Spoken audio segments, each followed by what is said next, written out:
Fishing Obsessed podcast. We'll be sitting down with a fresh guest each week.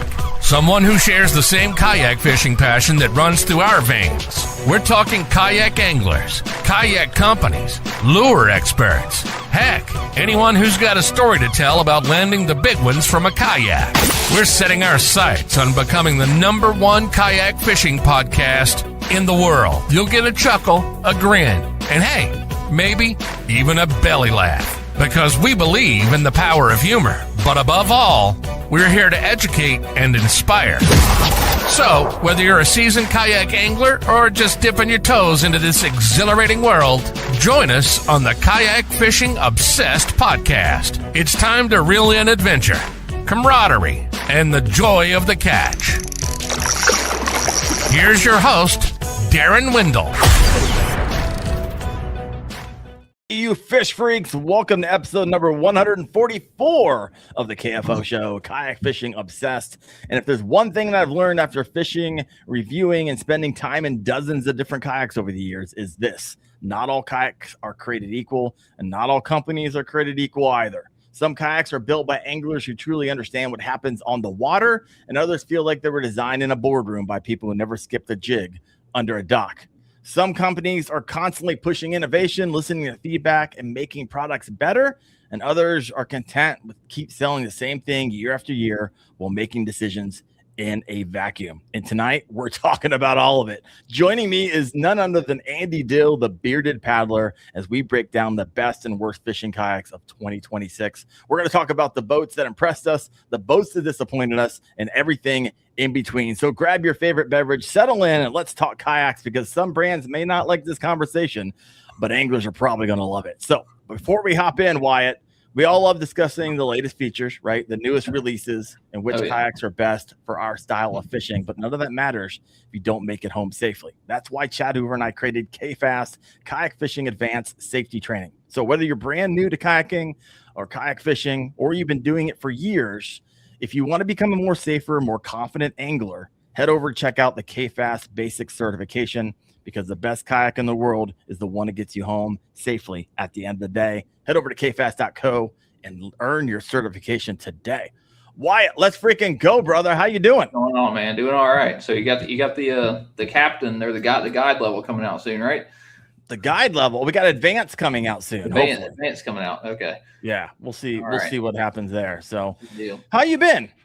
Been pretty good. I'd say miss you last week. You're out there fishing without me. Oh, I know. Freaking sucks. I don't know where my guest went. He wasn't in the green room. He is no longer there. He is gone. So I guess we could talk a little bit. So you still have a job? One of the kayak companies kicked in the door and cut his internet. Yeah, right. I got a couple are already giving us warnings on Facebook. So we'll talk about that in just a little bit. My goodness. So Wyatt, what everyone wants to know, and yes, everybody, I know I have a glitch. I don't know. I'm using a new computer. There's a glitch if you're watching this live. So we'll get through it and I'll figure it out hopefully by the next time. But Wyatt, favorite segment of the show. Do you still have a job, my friend? Still have a job. Have you been given a talking to recently? Not yet. Not yet. I have been sat down in the office because for some reason my store is #1 in the company for selling koi keys. Don't know who's buying them all. Could not tell you. Are you kidding me? dead serious. Yeah. You're #1 in the country. No, #1 in the company for selling the hags somehow. I don't know who's buying them, but oh man, that's I don't know who has a box of like 50 of them sitting right in their house. So are they hard to keep? I mean, if you guys didn't see last week's show, we had, or 2 weeks ago, we had Austin Hoover on. And if you're really interested in like figuring out this bait that's kind of taken everybody by storm, definitely watch that, because if you want to learn about the rigging and the rod and the reel, the line, and what to do, what not to do, Austin's been fishing all my rigging problems. Yeah, there's a lot of rigging problems, even from that 2 weeks ago. So I need did it? You said it fixed all of your rigging problems? That's awesome. I lose no more fish now. It's great. That's awesome. But it's evolving. So now people are doing like frog hooks, and it's even evolving past that. It's getting wild. It's getting wild and crazy. So, oh yeah, heck yeah. Frog hooking that one. The frog hooking that one. Oh my gosh, I'm here for. I'll be throwing it tomorrow. I'm heading up to Lake Erie. We're gonna see. I got a little small one, the spinker. That's why I think I got on Amazon, one of the cheap ones. I'm going to be drop shotting that one, and then the ones that you put the juice on. So I got that hooked up as well. So it's going to be a good time. We'll see what I can pick up at Lake Erie. Maybe a walleye. We'll see what happens. All right. Well, it looks like our guest is back into the green room. So let's go ahead and welcome him to the show. Andy, how's it doing, brother? You got me. What is going on? Yeah. I'd got something on my keyboard. I was wiping it off, and I just shut down the whole operation there. So. There we go. I love it. This is hot out of the gate. We already got 101 live right now. So this is going to be a good show tonight. I'm excited. And so let's just go ahead and hop in because I have 50 questions, like literal 50 questions to walk through. And it was interesting because when I posted this earlier today, I had someone like, how are you supposed to pick the best fishing kayaks? Like you got lake and you got river. I was like, well, we're going to talk about them contextually. So we'll get there. Yeah. And so this is the third year, Andy, we've done this. We do the best and worst fishing kayaks 2024, 2025, and now 2026. We've had companies get upset with us, write us afterwards, their kayaks to do an actual review. After I did the review, I never heard from them. I don't think they liked my review. We have companies already on Facebook giving some pleas about what we should and should not do on tonight's show. So we're going to be talking about that as well. This is going to be a good one. Oh man, it's going to be a barn burner. And I know. We're not sponsored, so there's no telling. All right, there's no telling. First, let's get something out there, right? Because people are. We talked about this a little bit in the green room. I think it's important. People are like, oh, you know, Andy's biased, Daren's biased because he loves Bonafide, Wyatt's biased because he likes Old Town. And just want to get out there right out of the gate. Yes, we're biased. We have been in a lot of kayaks. Andy's worked on a lot of kayaks. Mm-hmm. We've seen a lot of crap kayaks. We've seen a lot of great kayaks. And because of that experience, you're absolutely right. I'm biased out my rear, 100%. But we know what we're looking for. It's not paid bias, but it is bias. Yeah, personal 100%. Bias. Yeah.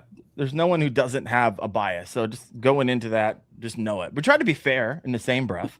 But in the same breath, you know, we like what we like, and we try to break down for the most part. A lot of creators like to break down what it is they actually like about these kayaks. So let's go and hop right into it. And in your opinion, what's the single most important thing a fishing kayak must do well? Two things, but really it's got to be riggable. So, and you hear people talk about rigging a kayak up. So you get a kayak, you get it out of the box, you bring it home. What you're going to do with it is going to determine how much you like it.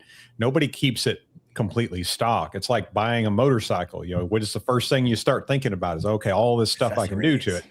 So, you know, is it thoughtfully laid out? And that's another thing. So a lot of these kayaks are coming from the factories ready to go, you know, where if you want to put a live scope on it, if you want to put bow mount or stern mount, or, you know, you want to do all this stuff to it, it's coming a lot easier. So eventually, we're in 2026 now. So why we're not doing this across the board, where it just amazes me that you still have to drill some holes in kayaks today. That is crazy. Yeah. But to me, you know, it's got to be laid out thoughtfully. It's got to be made and designed by people who actually fish out of these kayaks, not an engineer in the boardroom drawing something up for, you know, a room full of people who never will float on water. And then two, it's got to be sturdy, heavy duty. We're talking about fishing kayaks. So, you know, you never want to buy a kayak that you're not going to be able to take any gear on, because that's what we do. You know, I'm not talking about just big guys. I'm talking about taking gear, batteries, motors, tackle. You know, we all have a tendency to pack away a week's worth of tackle when we still throw the same 2 or 3 lures around. You know, a kayak that's going to do that. You want room. You want heavy duty. You don't want a weak, fragile kayak that is not going to be able to be customized in any way you can, because that future proofs it a little bit. That makes sure where you're not having to buy these for every 2 or 3 years. You know, granted, me and you probably mirror that quite a bit. You know, seems like I'm buying something new every year, but it's something. You know, it's something I look for. It's like, you know, okay, what can I do with this? You know, I'm not looking to just float around. I'm looking to do some crazy stuff with it and enjoy my time out on the water like I want to. So here's a question for you, and you too, Wyatt, because I'm doing a video. I just got done editing it today, so it's kind of done, right? So what you say is not going to influence it at all, but I am curious on your thoughts, because I'm doing like a under $1,200, what I would buy as a beginner today. And I had a hard time recommending kayaks that fell below a certain price point. I noticed that there was a specific price point in all my research and all the experience I've had with these kayaks. And it's like, I don't even want to recommend a kayak under this many hundreds of dollars. And then when it started going north of that, I was like, okay, then you start getting, more comfortable seats, and you start getting better materials, and you start getting actual kayak fishing accessories. And when you get below that, you start getting molded uncomfortable seats, and stability is bad. And you get, all these accessories are just kind of pieces of crap. And you're just probably not going to be happy with it. What is that number for you? What's your over under? And let me know in the comments if you're listening in live. What do you think that if you have bought a new kayak, or you're looking at it, you're like, everything under this seemed to suck. Once I hit that dollar amount moving forward, then they actually started becoming something that I want to put my butt in and fish out of for hours a day. I'm going to write mine down right now. Like if I was going to motorize it and rig it, if I was going to put some kind of motor on it and rig it, it'd probably be like $1,700. Oh, yeah. Wow. Yeah. Why? So this is contextualized, right? Why it's a tournament angler. He's like, okay, that makes sense if you want to put a motor on it. Yeah. How about under $1,200? So between $0 and $1,200, where would you land? $0 $1,200, it'd probably be that $1,000. I mean, it'd be one of the old towns that top water 120, 1,600. Yep. No, I'm not 16. That's a 600. 600. Beginner kayaks. Once you start hitting the $600 range, you can actually get a beefy kayak. Oh, as far as what's a beginner? A beginner type kayak. And I even hate. I sell them at work. The Lifetime Tetons. Yes, those things are rock stars for $250, $300. Okay. They have the sit off the plastic. They actually have the raised seat on them. The tracks kind of suck, but I mean, then again, it's $300. If you just want to throw it in your truck bed and bounce it around and go throw it in the pond down the road, you can do that. Any thoughts there, Peter? We're gonna move on. The only thing about that is what he's saying is 100% correct. It is a perfect kayak to do that. The people that buy those kayaks, though, typically don't want to do just that. And that's where things get a little tricky. That's where you see on the owners groups, where someone's like, hey, I just got this Pelican kayak at the grocery store and I want to put a motor on it. Or I want to put outriggers on it to make it more comfortable. Or I want to take the seat off and put a frame seat on it that's going to sit really high. And people are buying these kayaks with that in mind, and they don't understand that it wasn't designed to do that. And you're going to really compromise the functionality of that kayak. Like you said, if somebody's looking to put, a large pond or a small pond, or just kind of piddle around or close to the shore stuff, it's phenomenal. You can just throw it in the back of the truck. There's something to be said for lighter throw and go kayaks. I'm not saying that everybody needs to go out and buy a $1,500 kayak. Just the problem is when you're talking about the Lifetimes and the Pelicans and the Ascends and all that, is people are trying to make them more times than not something they're not. These aren't offshore rigs that you're going to be able to just rig to the max, and they're not going to be as stable as a better quality kayak. They're not going to perform as well in the water, and there is some good marketing behind some, not necessarily Lifetimes, but when I talk about the worst kayaks of all, I'm rarely talking about those, because they fill a hole, they fill a void.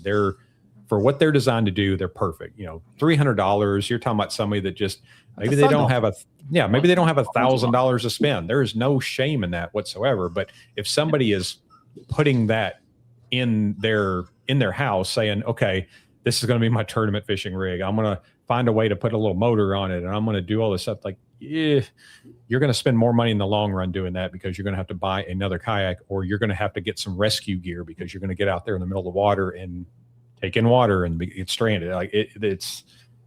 That's my only thing with those kayaks, is as long as people are educated on what they do, it's fine. It's great.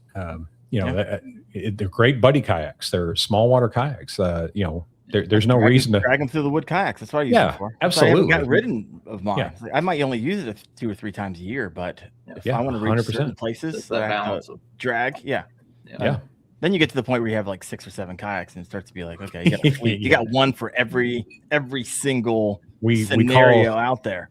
And then with the excuse we give ourselves is they're buddy kayaks. 100%. All these people I know that don't have I got kayaks. a bunch of buddies. Yeah. All right, I want 30-second answers for the next 4 questions. You guys ready for this? Here we go. What is the most overrated feature in fishing kayaks today? Oh, I had it before. Oh, rod holders, built-in rod holders. Yeah. Oh, you took mine. Yeah. had to get it first. Flush mount rod holders, I think, are the most overutilized, underused thing out there. All they do is they just collect water. A lot of times when people get water in their kayak, a lot of times that's where it comes from. Yeah. As kayaks bend and warp a little bit when the heat, that's usually the culprit. Like it. All right, I like it. You guys kept it under 30 seconds. What's the most underrated feature? Underrated feature to me, speed and performance. Yeah, everyone's like stability, and the opposite of stability is kind of speed and performance. You don't want something necessarily. A lot of people think they want stability until they realize, okay, I have stability now, and I don't want to paddle it. Exactly. You have to paddle stability, right? And what do? They end up selling it on marketplace for pennies on the dollar. Yeah. But even that, if you don't have a good performance, you put a motor on it, your motor is fighting the same battle you were fighting with the paddle. It's just you're not getting the speed that everyone else is getting on a better designed kayak. And I can add $1,500 or $1,600 in a motor on this kayak, and I'm only getting the same speed that some people are getting in a good pedal drive kayak. Yeah, 100%. Yeah, I like it. Moving on to the next one. And what I'm trying to do is contextualize a lot of our thought process before we go into these specific kayaks. And we're going to talk about, the best for the river, the best for the lake, the best for tandem, the best, and the worst. We will get there. But just want to go really quick. What makes a kayak feel cheap and what makes a kayak feel premium, right? You got people who will probably listen in and you're like, hey, I have one kayak. My only experience has really been with this one kayak or no kayak at all. What should I be looking for? Because you used to sell these, right, Andy? Oh, yeah. I'm sorry. And Wyatt, you sell them too, technically. Yeah. So. Yeah. My long-term durability is fingernail. If I can stick a fingernail and it sticks into the plastic. Is that a good test, Andy? Put a fingernail in that plastic. And yeah, I'm good. That was, man. So mine was cheap plastic and the touch test is what I had written down. So, and not so much like, he's perfectly said it, the fingernail test. Cheap kayaks, cheap plastics, low density plastics are going to have that waxy kind of really soft texture where you feel like you could scratch it with your fingernail or touch it, just pinch it and it flexes. And so what are you going to do when you put 180, 200, 250 pound man on it or woman? And you're going to be in danger. And, but you're also going to wonder, sun does some crazy stuff to plastics. It does even crazier stuff to low quality plastics. Faster. And you're just going to be in trouble in a lot quicker, a lot shorter time span there.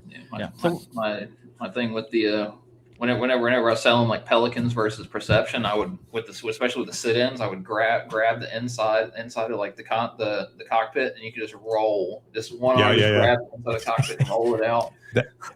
That's the kayak version of kicking the tires. Is just grabbing the side and just doing the do the flex test on it. I like it. Now before we I own a Sun Dolphin Ruby 10. I'm in love with it. So if you guys start making fun of Sun Dolphins, we have a problem. All right. I need to create a Facebook group called Sun Dolphin Army. I have a feeling that would probably it's a good summertime kayak for how much it gets you in the water. Yeah. It's a piece of crap. I use it twice a year, and for this reason only. I was going to say you could probably sell some decals, and then it would, like the kayak itself, it would falter over time. Yeah.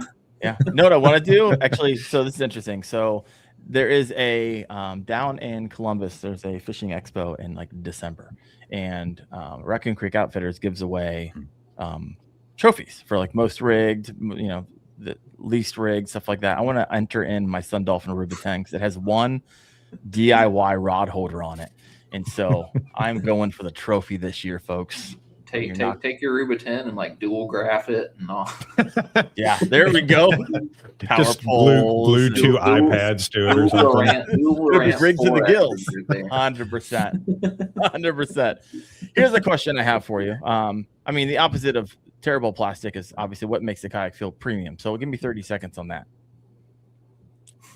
As a premium seat, a premium feeling seat. So Okay. it's, granted, you can see some okay looking seats on really bad kayaks, but if somebody, and I'm talking about just a casual first time buyer, first time they look at a kayak, obviously the plastic is going to be better quality on a good quality kayak, but your seat, so you can tell who really put the effort into seating and comfort and adjustability. Typically, you're not going to see that on a Sun Dolphin or some of your lower end kayaks. You start to really get into, like you said, that $700 to $800 range and up. You'll start to see what you get with that extra money. So the seating quality is usually the first thing that happens, where you start seeing a frame seat on there, an adjustable and a removable frame seat that you can throw up on the bank and use as a camp chair. Like that stuff is what really starts swinging the gate. When you get into a little bit more of a premium kayak. Yeah, and then we start moving up to like the $1,000 ranges. You start getting like deck pads. You start realizing, oh man, this starts getting. So it's really interesting that $600 to $1,000 range, you can move the needle quite a bit on quality and kayak that you get if you're able to get to that $1,000 range. Because when you get that $1,000 range, you start getting to the RS 117 from Bonafide. You start getting into the what's that one from Perception? The Pescador Pro. No. Maybe it's not Perception. Crap. It's the Outlaw. Maybe it's not Perception. It's who makes the Outlaw? Oh, Perception. Perception. Yeah, the Outlaw. You start getting to that type of kayak. Oh, yeah. So it starts to get really interesting really fast. All right. Here's a question I have for you, because the number one question, if you're going to go to answerthepublic.com, which is just it coalesces everything that everyone asks the internet, and you type in kayak fishing, the number one question might be, is kayak fishing dangerous? But followed by that is going to be anything around stability. Yeah. Andy, is there such a thing as too much stability in your opinion? 1,000%. All right, keep going. So, and that's the number one question I get asked, I get emailed about, I get everything. And I understand it. I do. But when you're talking about, if somebody's asking me, okay, the Ucanoe, the NuCanoe UMax and the Bonafide XTR, which one's more stable? At that point, you're so far on the stability scale, it doesn't matter. The most stable. XTR versus the Max. Yeah, the Max or any big kayak. Yeah, and I mean the answer is XTR, but yeah, sure. Well, it's but when you get, I always tell them, like, the most stable fishing platform in the entire market, in the entire world, is the bank. So we get on kayaks to get off the bank, but that's the most stable fishing platform. So if you're really wanting stability, you're going to be fishing from a pier or the bank. I think you're in a kayak. People live in fear.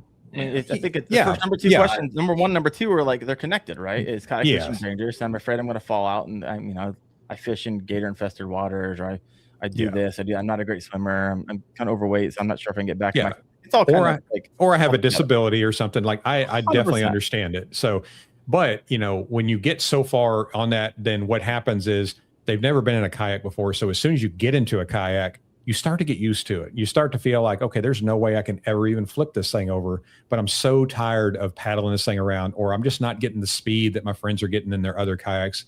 And then they want to upgrade, and they've already spent $1,000 or more on this kayak. And then they want to get into maybe an $1,800 kayak. Well, they're selling their $1,000 kayak for $600 or $700. And, it gets really expensive in the long run. So performance should matter, but I don't care if you're motorizing it, if you have a pedal drive, or if you're just paddling it, because regardless, you want it to move through the water really well. And that's the number one thing that people don't really pay attention to, is if you're just wanting stability, you're going to be working out, or your motor is going to be working harder than it needs to, or it's going to feel like a slug in the water regardless of how you're moving it through there. But you can't have too much stability, but stability is important. So I'm not saying it's not. It's just, you want to have some performance with it as well. And it's also contextualized to the person, right? Yes. Personal stability is definitely different. So, well, you can get someone who's like, hey, I stand a lot, right? And so I need a kayak, or I am afraid of whatever it is. So I hear what you're saying. Okay, I want 30-second answers to these ones, because we're going to move fast here. What's the biggest red flag when you first step in a kayak? The floor flag. Yeah. I've been in some $3,000 and $4,000 kayaks. I step in it and that floor flexes. I'm like, confidence Same here. immediately. Yeah. Same here. Flex. The first time I ever saw the Tactical Pro from Wilderness System, that was the first thing I looked at. Was like, oh my god, the flex on this is unreal.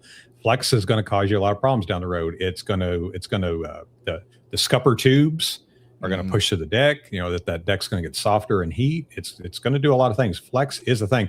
Now you don't have to feel like concrete on it, but too much flex can be a huge issue and a big red flag. Okay, I like it. And last question before we head into like the best fishing kayaks sold in 2026. What's worse, poor stability, poor tracking, poor storage, or poor seat, in your opinion? I'm kind of a stickler for tracking, honestly. Yeah? But you fish fast. That makes sense. Yeah. Yeah. How about you, Andy? I fish and I stand up. So if I've got the motor going and it's sitting there trying to like swing around, it can't drive me insane. Makes sense. I think they're all important. I think poor, and when we're talking about stability, we're talking about poor stability for a fishing kayak. I think that's just a no-go. Big red flag. Because when you're talking about motorizing, if it's unstable, your motor and your battery are going in the water. Poor storage, like everything else can kind of be fixed. So you can throw a kayak cushion on a subpar seat. Poor tracking. If you're paddling, really good paddle technique can kind of compensate for that a little bit. Storage, add-ons can be expensive. So, if not everybody needs a $200, Blackpack Pro, even though all roads lead to the Blackpack Pro, I always argue. But storage can be fixed. Poor tracking can kind of be fixed. I mean, you can throw a rudder on it or something, but again, that's added expense to fix a shortcoming. But stability, when you're talking about putting outriggers, homemade stuff just to fix the kayak, you bought the wrong kayak. Yeah, it's time to sell that one on Facebook Marketplace and starting to look for another one. All right, so now we're going to hop into kind of the meat of the show. And when we talk about the best kayaks of 2026, really what I'm contextualizing here is kayaks that are still being sold in 26, right? So you can't talk about, obviously, kayaks not even being made anymore, but it could have been made a couple of years ago, but still being sold today. People can still get their hands on them. You can still buy them on the secondary market. That is that kind of, not just the 6 that came out this past year. All right, so let's hop in. And Wyatt and Andy and anybody else in the comment section, I want to see you guys blow this up as well. What, in your opinion, is and of course, it's all going to be contextualized, right? I'm going to say best paddle kayak. And so I want you to, of course, share why and how maybe it's just how you fish. It might help someone out there who fishes like you. Best paddle kayak out there.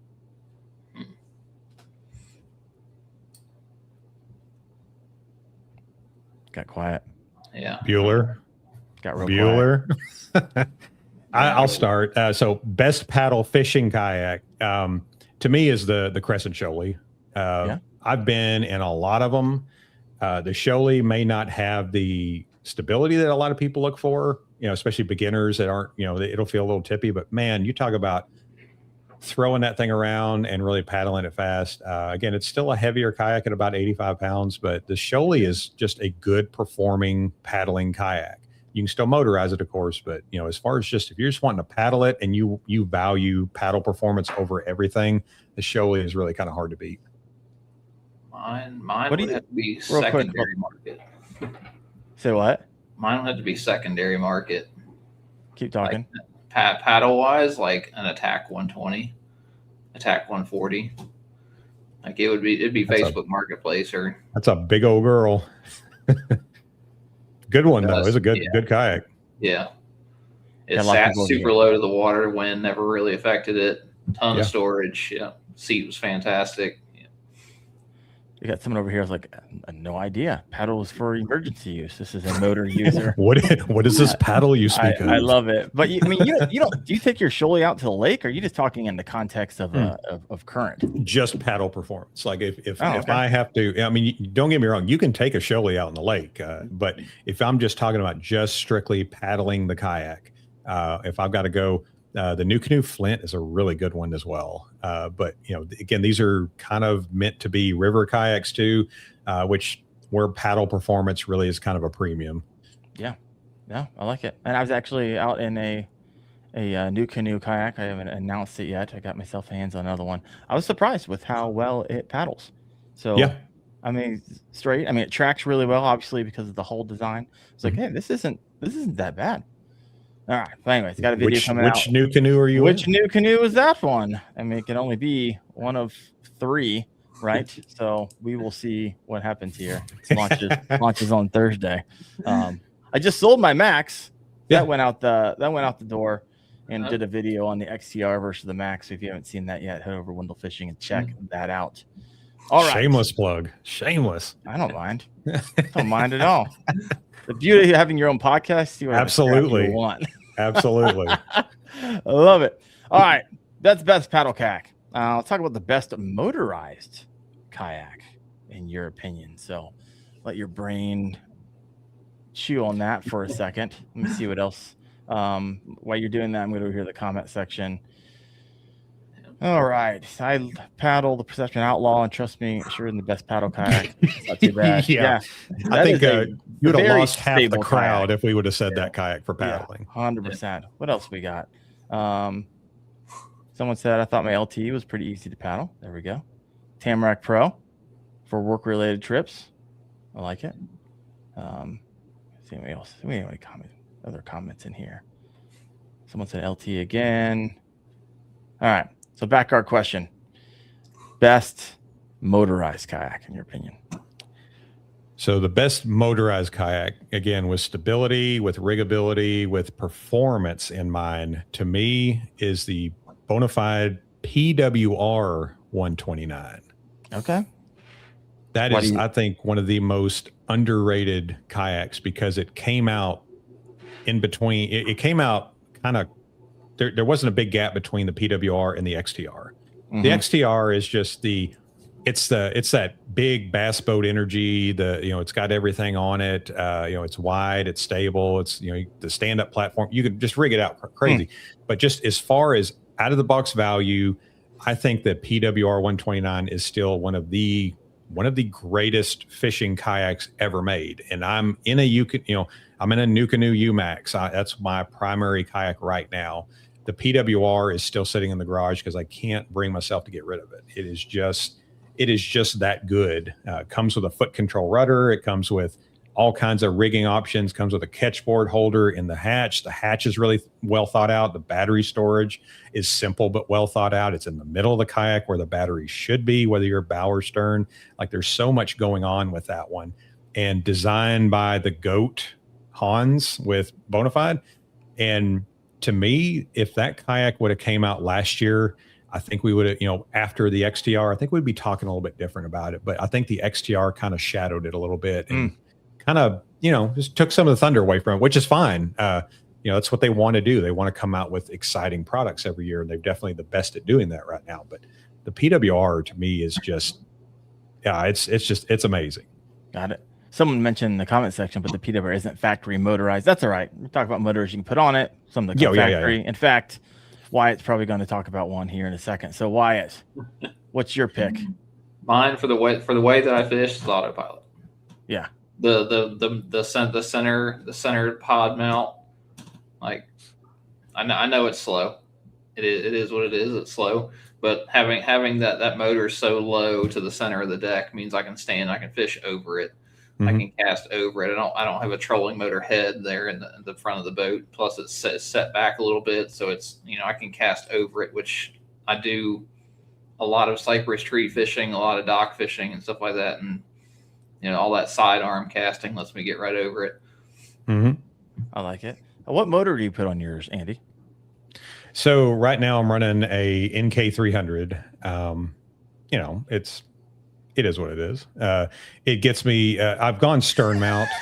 Not the most glowing endorsement I've ever heard. Like I said, I'm not. Not a sponsor. Not a sponsor. I got it really. I got it really cheap. So full disclosure, I bought it with my own money, but I bought it at a wholesale cost. So they'd screwed up some. They'd screwed up some orders that we'd done, and we got like the gold vendor discount. And I just asked the owners, I'm like, hey, I'm just going to order an extra one. And I'm just going to buy it off of you. So I got the thing for like, I don't know, 600 something bucks a few years ago. So first world problems. I know, but if it craps out, I'm okay with that. I'll toss it or I'll part it out or something. I don't feel like care. if you got 2 years out of it, you're and I think I'm on year 3 or 4. So how's it sound? Because people know my issues. I've made videos about it. I'm not a huge fan, but I'm always open to hearing other people's experiences. I don't have that issue yet. But I'm not somebody that's using it every couple of days. So I'll take it out on the weekend. I'll do that. I've been on the river so much the last couple of years, again, shooting the series and just, doing what I love to do. But, I still go out on the lake and I still like to chase largemouth, but, and with a good kayak, especially motorizing, it's one that, I'm not a big one to do both. But, bow mount I did for a few years and I've done stern mount for a few years. And there's definitely pros and cons of that. Also, those of you watching, if you want to see a video on bow mount versus stern mount, shameless, go to the Bearded Paddler on YouTube and check out my newest video on the tube. The new goal is how many times can we plug ourselves throughout the rest of the show, Wyatt? Well, you're that next. Bias. Yep, you are next. I actually put a Torpedo ultralight on the back of my UMax. And I was wildly surprised how that thing moved. Yeah. I was It's so fast. It is fast for how it's a 13.5 foot kayak for how fast that thing moves. Yeah. I was like, wow. I should have mentioned that video. Now I'm thinking about it. I'm just now thinking about it because that by far, because you put a Torpedo on the back of an XTR, it's like chug a lug. You might get 4. But I was moving. So I was wildly impressed. So that's something you're thinking about doing. You're going to be happy with your result. All right. So we talked about best motorized kayak, and this is kind of a different angle, but now let's talk about like a best tournament kayak, right? For Wyatt, I know you obviously you got a wallpaper of checks and trophies behind you. I dabble every once in a while, but I am friends with a lot of people who do this like it's their job. And so best tournament kayak, what's your thoughts? Also, those listening in live, go and throw it in there and why. Who wants it? Oh, I'm deferring to the trophies in the middle there. All right, there you go. Trophy wallpaper. Yeah. I mean, mine is autopilot. I've been in XTR, I've been in PWR and things like that. The XTR is pretty fantastic for a tournament setup rig. I mean, I fish with all the guys who have it fully like rigged out, and it's like if you were just gonna walk into a store and say, here's a blank check, give me a dual graph, power pole, motor, everything kayak, it would autopilot or XTR. All right. With me, it's the XTR or the Max with an edge to the XTR. When you're talking about tournament fishing, so I'm in the new canoe right now because my style is a little different. I don't use depth finders. There's a lot of stuff I don't use. I like propulsion. I'm all about that. And I like the foot steer system that they have. I think their motor mount foot steer is just phenomenal, whether you're going bow mount or stern mount. If you're going bow mount, you can have the foot steer, a single foot steer for a rudder, or if you're doing stern mount, you can hook it up. They use a metal mandrel, so you don't have any of those cables or those crazy fishing knots that you're tying to that horrible steering triangle that are on the Newports. But the XTR, when you're talking about like graphs and you're talking about riggability, you can still walk around on it. You have a stand-up deck if you're, unless you're putting a captain's bridge up there, but there's even a mount on the very tip of that boat. If you want to stand on that stand-up deck and you want to have your graph down there, there's so many different things you can do with that. And it just takes it to another level when you're talking about tournament fishing. I think that's exactly what that kayak was designed to do. And I think that's what it flourishes at, is that tournament rig, that trailer, the pull it up with the truck that's all wrapped, and it's got window fishing on the side, or or a Chad Hoover fishing, that's not me. That's exactly what that kayak is meant to do, and it does it really, really well. I don't think I have a single sticker on my truck. It's just old. Oh, those are rookie numbers. You got to pump that up. I know, 0 sticker on my truck. I'm kind of I'm like, if you're not paying me, your sticker's not going on my truck. Oh yeah. I don't think I've got any stickers on mine right now. Nope. It's like I'm not even going through the effort. My gosh, just not my style. All right, no Hobie mention. I see a lot of guys running Hobies and in the for tournament now. scene.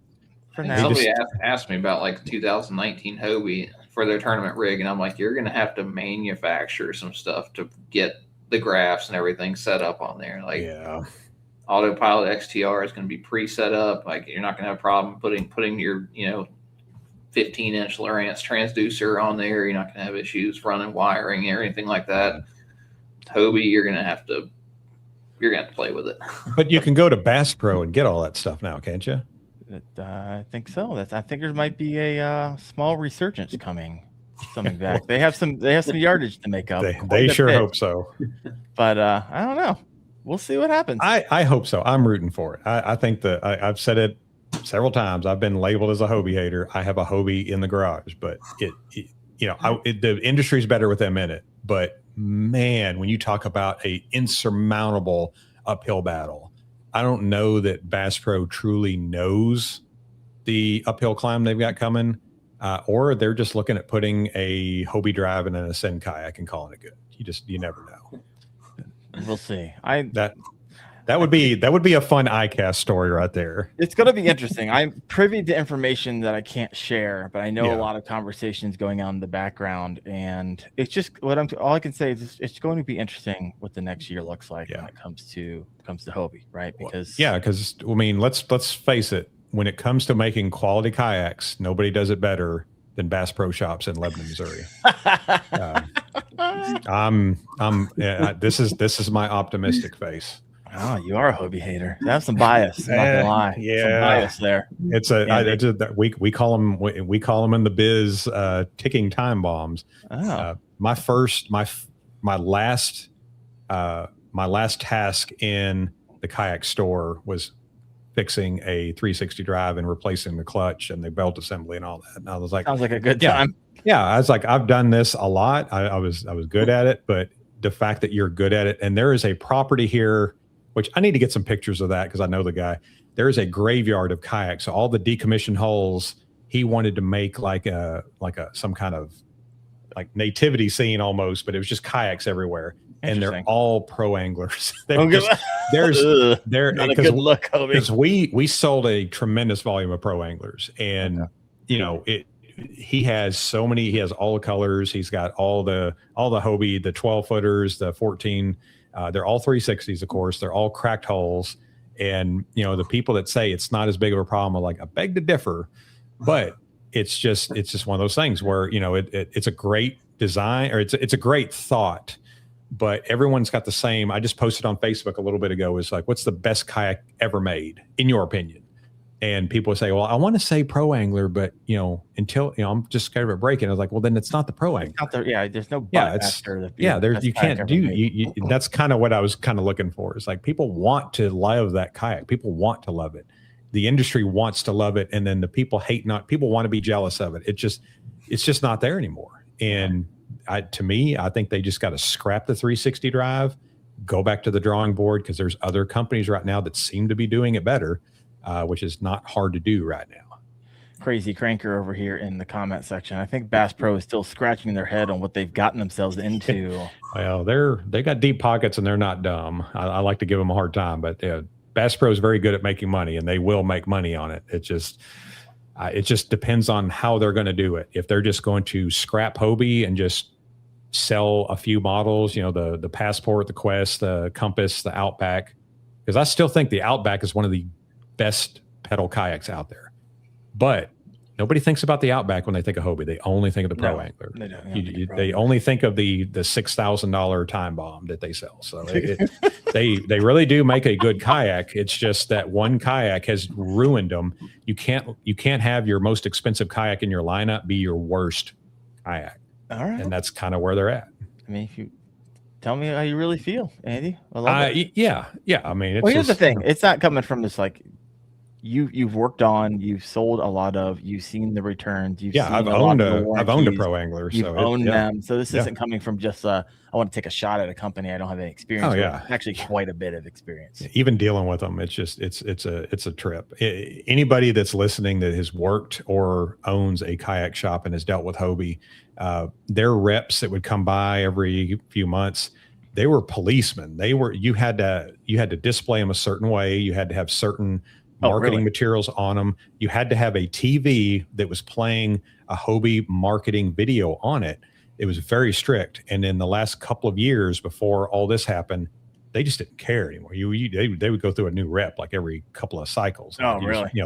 They were just there and they just like see if you wanted to order anything. I'm like, well, no, we've got 2-year-old brand new kayaks still on the floor here.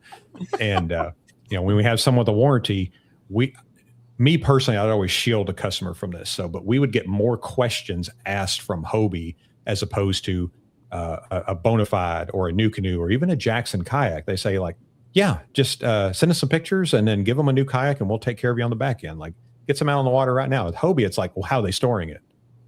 What was the humidity? Find the fault. Yeah. What was user. the barometric pressure that day? Or, what was the UV index like? It's like, you can't, and there's, and then we have how are they storing it? How are they, are they storing it outside? It's like, it's a kayak.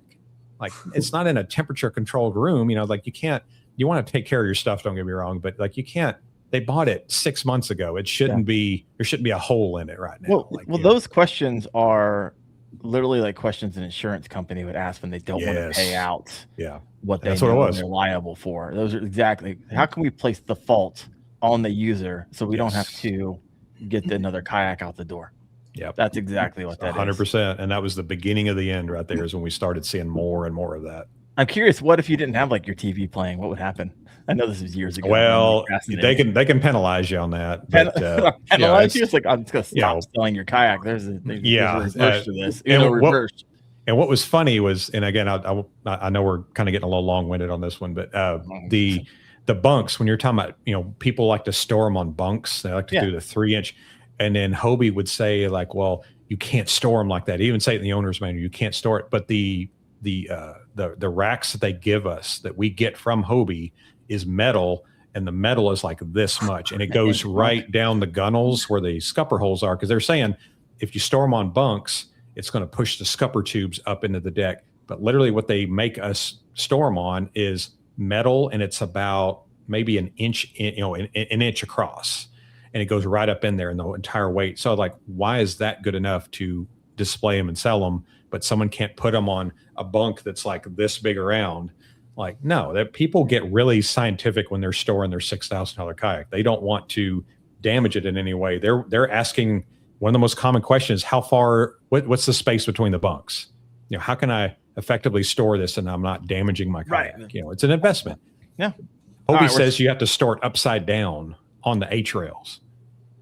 Nobody does that. No, they're heavy as crap. Right? You need like a muscle man to flip that. Yeah, and I would tell them like, you're storing it upside down on the H-rails, but that's where your rudder handles are and your 360 handles. You're wanting to put it on that, which is plastic? No. All right, that was fun. Thank you for taking that was awesome. Trail. Yeah, it's going to get better, folks. We're just in the best stuff. Wait till we get the worst. All right, let's kind of move a little bit quicker as we're coming up on 50 minutes here. Best river kayak. Now, I imagine you already said the Shoaly is paddling, so you think it's the same? Best river kayak. I love the Shoaly. I love the RVR from Bonafide for 2 different reasons. But the U10. So I know I'm kind of biased on the U10 for rivers. For just that guy who wants the capacity to carry a lot of gear with them. If you're wanting to keep it minimal, Shoaly is phenomenal. If you want to have maybe a little both, kind of keep it minimal, but still have, a little bit more gear, the RVR is phenomenal. That drop down skeg to me with the RVR is what makes that different. And you get 2 different handling kayaks in one. If you want a better tracking on a river, which is fine, you drop that skeg down. If you want to spin it and maneuver it really quickly, bring it up. It's a completely different kayak. And plus, the one thing that no one talks about on river kayaking is paddling up current. I'm not talking about rapids. I'm talking about, just a little slow current. You go over a shoal and you want to come, and kind of double back a little bit. You want to hit those little smallmouth areas. Put that skeg down. Yeah. That's what I love about the RVR over the Shoalie. And the Shoalie, you don't have that choice. You just, if it happens to be windy that day, you're going to be like, you're that spin draft around. is super low. You're going to be spinning around. Now you can make that choice with the RVR with the drop down skeg or not. It's really just a handle on the side of the kayak. You flip it up, it recesses back into the back of the boat. You flip it down. It's money, and it's curved a little bit more, so you're gonna have a little bit more I don't know, performance out of it when it comes to turning. So I'm a big fan there. Wyatt, you've been in a lot of river kayaks. Do you even do a lot of river fishing? No, I haven't been in a lot of river kayaks actually. I'm gonna go fish the Potomac, and I'm probably gonna take my my big water out there, and I'll roll that around with the pod and the place of the pedal drive. So I'm sensing a theme here. You got the big water, you got the autopilot. And also if anybody is interested in the RVR versus the Shoalie direct comparison, me and Christina did a video on my YouTube channel if you want to check it out. Second plug. Dang it, he's one up on me. Ayo. Frack. I gotta get you in before the end of the show, or you would have beaten me. 30-second answers for these. Best offshore kayak. Big water. I agree with the big water. Okay. Walk for someone who's never touched or seen a big water or don't even know what the crap you're talking about. It's underrated. It's very underrated. Yeah. Old Town Big Water PDL. Yeah. You can do the EPDL with it as well. You can run an EPDL version, but super high sides. So I'll say it's fine in rough water. It's got a very sharp front, so it cuts waves pretty well. Bone dry on the inside, like driest kayak I've ever seen. I've had mine 7 miles offshore, and it's tank.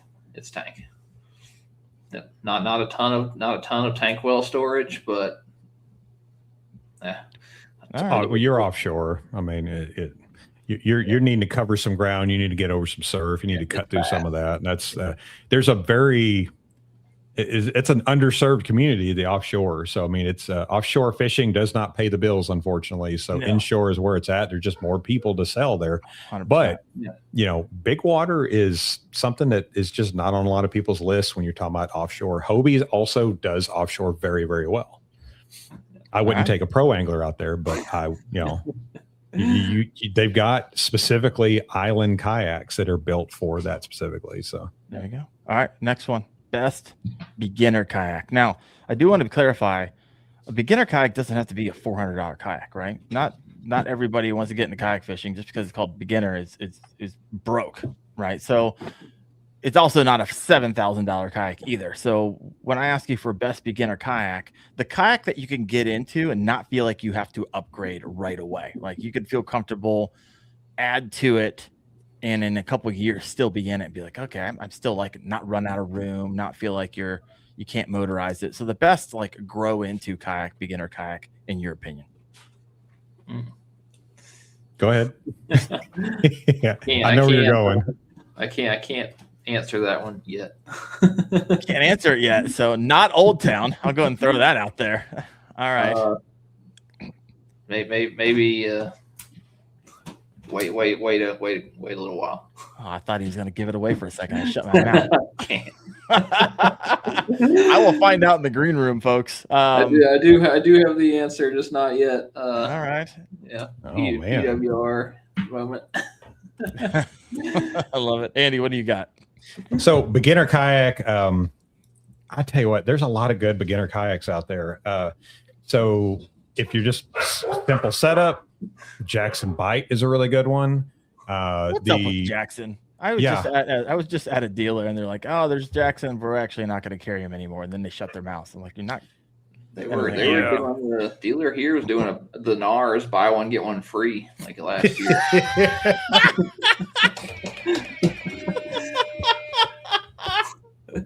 I've never heard of a BOGO on a fishing kayak before. Get these things out of my shop. Yeah, the NAR. A BOGO on a.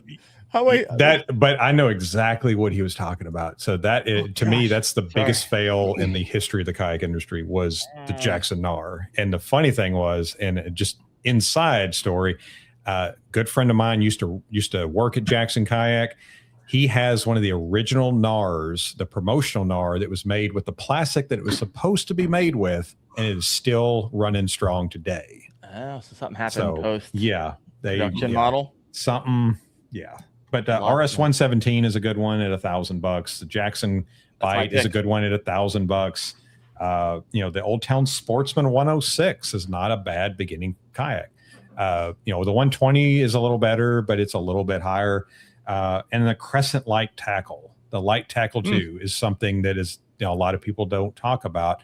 It's $11.99. It's a great paddling kayak with a frame seat and just everything you kind of want out of a beginner fishing kayak. When you're talking about the Shoaly and the RVR, you're looking at $1,600+ there. But beginning, just starting out, those would be my picks there. Okay. Which and this is the last question we're going to ask before we hop into our kind of we actually started that conversation with Anar a bit, but the worst kayak still being sold in 2026. Which kayak deserves more attention? Like the most underrated fishing kayak out there in your opinion? It's getting attention, but I think all the new canoes. I'll go every new canoe. They're getting the attention. Yeah, they're getting the attention. That's definitely things that need to get more attention. And somebody said it or a couple of people have said it in the comments. The Native Propel LTE. So we did a video on that. They actually sent one down to us to just kind of review and test out.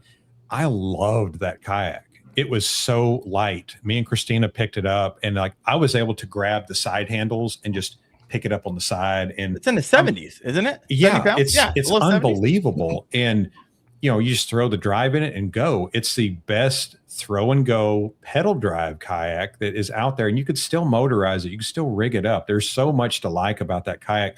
And I think it was, when we reviewed it, I think it was like $22.99 or something like that. That's a high quality pedal drive kayak with internal storage and just gear track everywhere and adjustable seat, like everything you want. And a pedal drive that's tested and tried over the last decade. It's the same pedal drive that's on the Titan X. 100%. It's the same exact one. Those drives run for $1,000. So that kayak, really, you're only looking at a pedal drive kayak. If we take the motor out, you're looking at a $1,200 kayak. I don't know how they did it, but they do it. And like I said, I'm sure there's a problem out there that somebody's had somewhere, but I haven't heard any negativity on that kayak, and they have sold a pretty good amount of those. I did a video on that. I did a review on it. And when I do review, I scour, do a lot of research, talk to a lot of people who own them, talk to a lot of dealers who own them. And I couldn't find anything at that time. It was fairly new. And I'm always a little late to the game because I like to get in them a little longer before I start talking and giving a review on them. But nonetheless, hey, what's up? There she is. There she is. I like it. All right, so now let's switch gears a little bit here. Let's talk about the worst kayak still being sold in 2026. We already talked about the BOGO, buy one get one. NAR, I think someone in the comment section just said, what did they say? I missed it. Comments are flying by over here. Someone said, yes, they took a bunch of plastic out of the NAR from the pre-production to the production model. Sounds like I don't know who made that decision. Really? You don't think I don't think ever taking plastic out. Usually a good idea. Yeah. I mean, how much plastic are you really saving? 5 pounds of plastic? Well, what I heard was they changed the company that they got the plastic from between research and development and final production. So I think the intention was good. And you got to remember too, this was a time when fuel was really high and the plastics that these kayaks are made of is petroleum based. So when you're talking about like gas is $4 a gallon, that is going to affect the cost of kayaks, the raw materials. So I think somebody was just trying to be a little too smart for their own good and trying to save a buck. And it was a disaster. Would it have saved that kayak? No. Okay. No, if they literally would have just done what they originally were planning on doing, I think it would be a different story. I still don't think it would be a really popular kayak because it's still every single kayak in Jackson's lineup. There's not really a whole lot you can put a bow mount motor on, and there's not really anything you can effectively put a stern mount motor on. They've got mounts back there for like power pole that you can kind of rig up to do a Torpedo or a Newport, but they're so far behind the ball on that, and the industry has really passed them by. I mean, having 8 different pedal drive kayaks is not where you want to be right now. That's kind of where they're at. Yeah. Low Life Angler says LTE right here. Someone else said, just bought a used LTE and I love it. By the way, if you haven't watched that video on my LTE review, please check it out. Plug number 2. Plug number 2. We're tied. We are tied. I like it. Got some people over here talking about the Kajo. We'll talk about that in a little bit because I have 2 of them sitting in my garage right now. Haven't even seen the water yet. So we'll talk about that in just a minute. Yeah. I know, right? Interesting. Interesting. Just got them. We'll talk about that. Because I spent a lot of time with Josh Thomas. And so I spent hours doing interviews. You guys have seen those or not if you're interested in those. But gonna be interesting. All right. Where were we at on questions here? Worst kayaks. Worst kayaks sold in 2026? I got go for it, baby. So I'm going to hit an old friend of mine. Wait for it. In the gut. An old friend, good friends, Brooklyn Kayak Company. They're your good friends? No. So this is what I was talking about at the beginning of the podcast. Bearded Paddler and I did a podcast last year. They write me. It's like, hey, essentially it was to the degree of we didn't like what you said. We don't think it was fair. And I was like, I didn't say it. Andy said it. Bus. I don't have any experience with the Brooklyn Paddle Company, but if you want to send me one, go ahead. Not thinking in a million years they would send me one. So I was like, yeah, here's a address, whatever. Like, there's no chance. Mm-hmm. Like, I run top tier kayaks. Why would you send me your budget pedal drive? Within like a week, it's sitting on my drive. It's like, all right, I got to give it a fair shake. I feel like I gave it a fair shake. A lot of issues when you try to do everything. They tried to be a paddle kayak, a pedal drive kayak, and a motorized kayak all in the same kayak. And you're just going to be, it was just crap across the board, in my opinion. You couldn't really do anything great with any of them. But you have a lot more experience than that. And so they were actually mad at you. Yeah. And it was funny because they assumed I'd never had experience on any of these. So what I did was mine. So the kayaks that we sold, we sold Jackson, we sold Bonafide, Hobie, Native, even Old Town, and Old Town. Well, I was the only location that we could sell Old Town in, but yeah, I mean, it's just, I liked all of them, but when we did trade-ins, so when people are trading in these budget kayaks, you get to see what they look like after a couple of years of hard use. And you start to notice the same issues over and over and over again. It's not just kind of a one-off thing. And with Brooklyn Kayak, it was just like, it wasn't even a couple of years. Like, hey, I took this thing out, or I ordered this online from Amazon because it was COVID and you couldn't get anything anywhere. And I get it.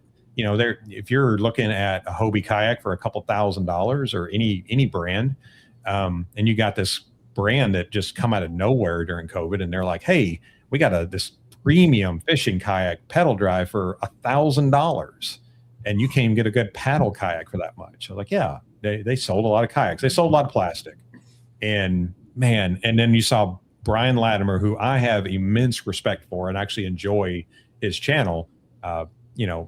BLAT, he's got two sponsored by them. He had 2 BKC kayaks in his driveway. I'm like, dude, what are you doing? Like, he's a bass boat guy, and he just I don't think he knew what he was doing or what he's getting into. He said like, oh, these are great, they're premium, and I'm like, oh my god. But yeah, I got tickled about that for one, that they're watching, so thank you for that, and 2, like I said that one day, that got so much hate from them is like, if you hate fishing kayaks and you hate money, you should absolutely invest in a Brooklyn kayak. And he said it again. I'll say it again. Every single person. It's not like they've gotten better, right? It's not like, BKK is on the rise. They're trying to make some changes over there. Yeah, and if that was the case, I would respect that immensely. It's like they've done the work, they've done the homework, they want to stay in the industry. No, they're just more interested in just slinging cheap plastic and not servicing, not doing anything for warranties, no dealer support, no nothing. It just, we'll sell this stuff all day long. And the feedback was given 100%, right? Yes. Not a call, not a conversation, nothing. This is what I was talking about at the beginning. There's kayak companies who listen, right? There's kayak companies people who work there are actually anglers, right? Understand what anglers want. And then there's other companies who want to move plastic and make weird decisions that make no contextual sense to the fishing industry. So I don't know. Yeah. And I mean, even great kayak companies fail. You know what I mean? They make a model that just doesn't hit it right, and that's fine. Like, I want people to continue to innovate, but when you're just failing every single year and you're putting out the same product every single year, and you're just, you're getting mad at people that are getting upset at the quality or the money. Because I mean, let's be honest, $1,000 is still a lot of money. Mm-hmm. It's not that, it's just, I'm sitting here looking at the comments here. There's a lot of comments here. We're going to get to all those. Yeah, and knowing who is in the chat also, I think that's what he's laughing at as well. I mean, all good, man. Yeah, you're good.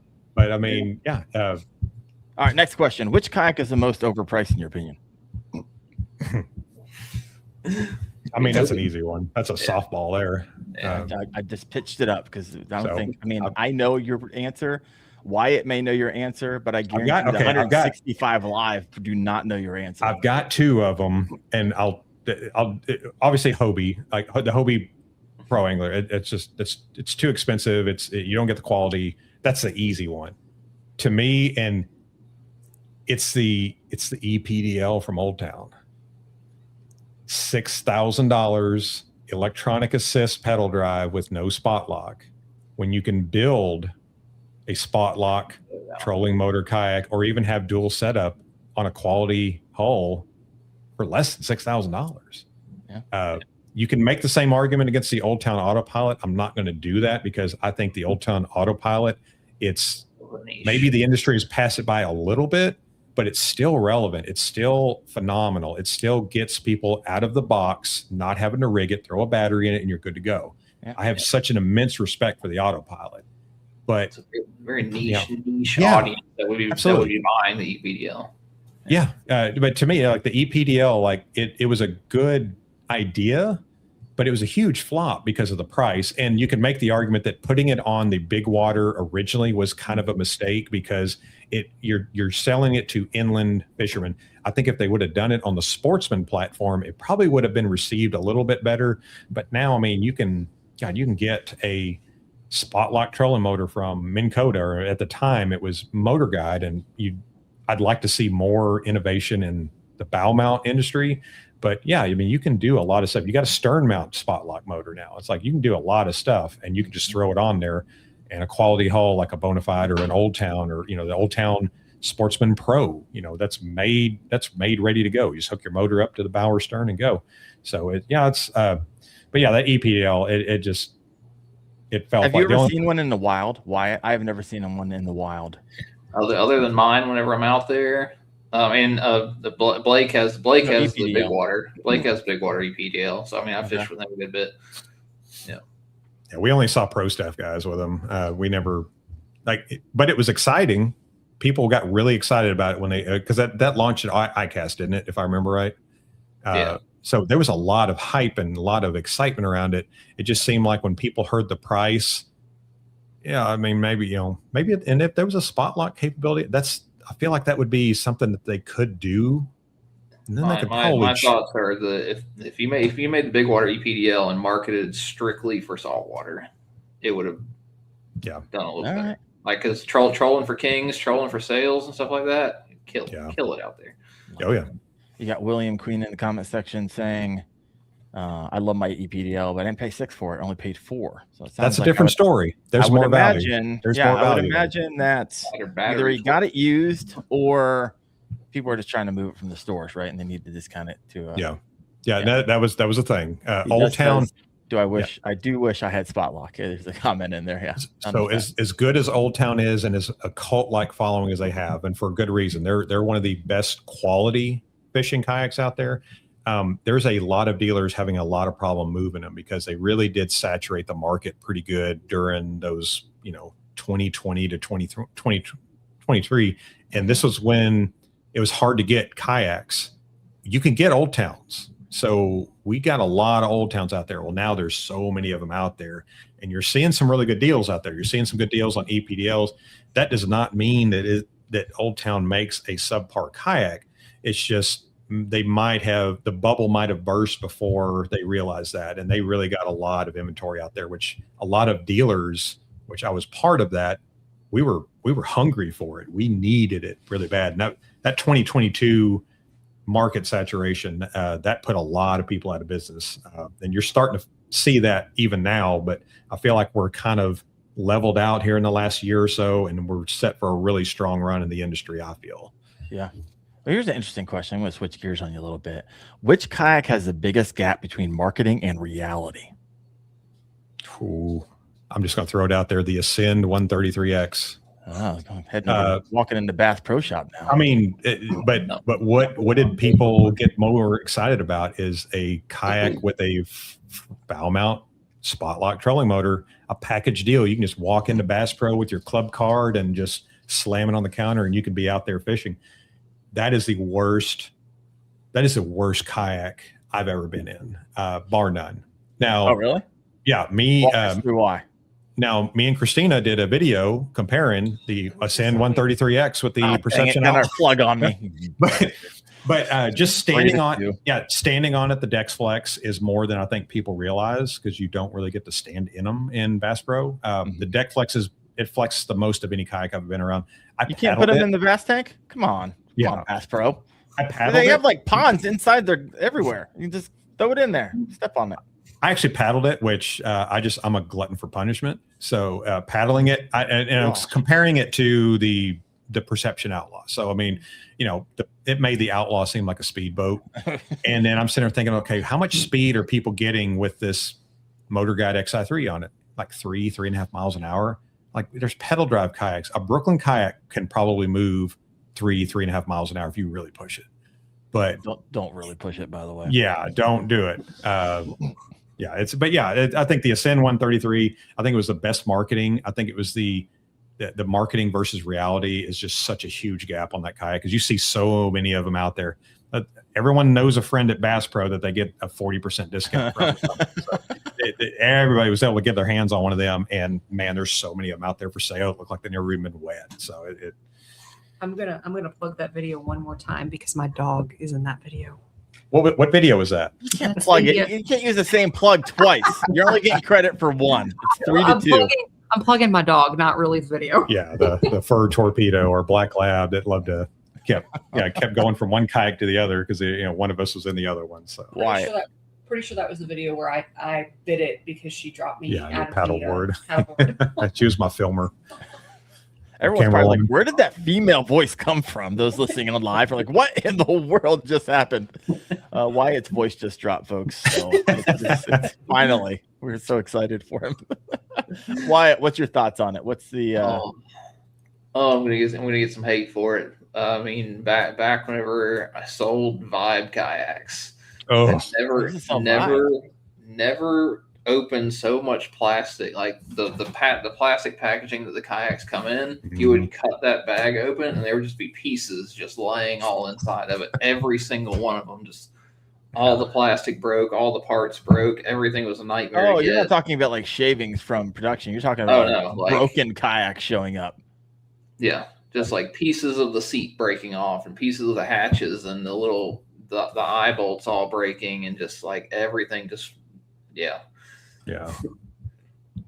Interesting. That and I couldn't stand them up inside the store because they would bend. Like just regularly standing inside the store, I put a 12-foot seat, like the Sea Ghost in there, and you take it down and it's like starting to just fold over slowly. All right. I'm learning quite a bit, actually. So I really appreciate you guys. I mean, I don't know why I forgot this, but Wyatt, I know you've been selling like the beginner kayaks for a long time. And so it's really fascinating. The new Sea Ghost looks interesting with the redesigned back. I will give it that. It does look interesting, as long as they fix the plastic issues and random every single piece is proprietary on there. All right, switching gears. New question here. Which kayak is trying to solve a problem nobody has? I mean, we did just talk about the EPDL a little bit. That was my answer. I had for that is, it was like, who needs cruise control on a pedal drive? They want a motor or they want spotlight. Yeah. What kayak would you never recommend? Hobie. Yeah. Hobie. I mean, Hobie's a quality kayak that you don't know where the future is. So I don't know how people are selling them right now, to be honest with you, because they still are supporting dealers. Supposedly, they're still going to work through dealers, from what I hear, for warranties and things like that. But they're still selling them at Bass Pro. So I don't know any paddle shop that wants to compete with the largest big box fishing store in the world that has a dealer network that no kayak shop even gets close. And but yeah, I mean, it's that would be mine. No, I like it. They got Viking kayaks. Is that still out there? You know what? Yes, they are still out there. I've heard some noise on them here too. There was some noise recently because they were. I think you're talking about the same thing. Yeah, we're talking about some beef some drama. It wasn't necessarily like the company; it was just like somebody in the company that was taking shots back and forth about stuff happened years ago. But I actually don't know a lick about Viking kayaks. It's the same kayak, different name. Honestly, those I mean, I know people are going to hate this because there's a lot of people that are happy with these, but Vibe and Feel Free, and they make some okay kayaks, but they're pretty much the same thing. They're the Alibaba kayaks is what some people call them, or it's low density plastic. You can't really effectively plastic weld those kayaks because it is a different density. It's the same reason, and this kills me. And I've got some video footage of me melting a Lowe's. Someone had taken a Lowe's bucket. You see this big blue and tried to plastic weld. It's not the same. People that say it's the same, it's not. I just took a heat gun and just flashed it on there, and it just ran off like water. The melting point is different. Everything is different. It matters. And when you're dealing with these other kayaks, if you get a hole in it or a pretty good puncture or a pretty good rip, you're not going to be able to twist and blend plastic in with it. You're going to be slapping flex tape on the side of it to stop the water leak, and just pray to God it doesn't happen while you're out there in the middle of the water. So I know when I got my UMAX, it actually comes with pieces of plastic, right, that you can plastic weld in case something happens to it. So color matched. Yeah, awesome. 100%. When I had my first pedal drive, the Native Slayer Propel 10, I sat too fast down on my seat and it cracked right around the seat area. So I put some metal mesh in there and plastic welded it, and it held up like a boss for like a year afterwards. And so if you have a quality kayak, which certain HDPE, you can do that too. However, some kayaks you think you'll be able to fix and you cannot. And it's kind of like once it happens, you're kind of done, or you're limping it along until you find something else. Freshwater Pursuit said, "Hey Daren, plug the Big Adventures video about the packing and the shipping portion." You know what, Freshwater? I think I will. If you haven't checked out that video, when I went into Big Adventures and showed the processing about how they make new canoes and bona fides, 110,000 views. Phenomenal company. You should go check it out. And Andy, we are 3-3 for shameless plugs, my friend. I tell you what, I hear a challenge. I hear a challenge. I kid. I'm going to go a question over here coming from Don Queen 8170. Any thoughts on Hammerhead kayaks? Once again, another company that I've never had any experience. I mean, I've heard of them before, but never had my hands on one. So Hammerhead, they're okay. I'll plug my friend James here at Midwest Kayak Company in Cape Girardeau, Missouri. Plug. That was for somebody else. Yeah, it's just it's a quality paddle shop, and he got his start selling Hammerhead kayaks, and he said they were great.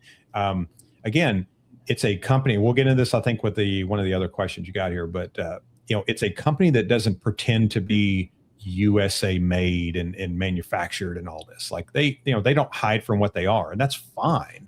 It gave a cheap pedal drive option. You had parts availability, you had service. Now, it wasn't the best dealer service there is, so you don't expect that from some, but they were probably the ones that maybe supported their dealers a little bit better.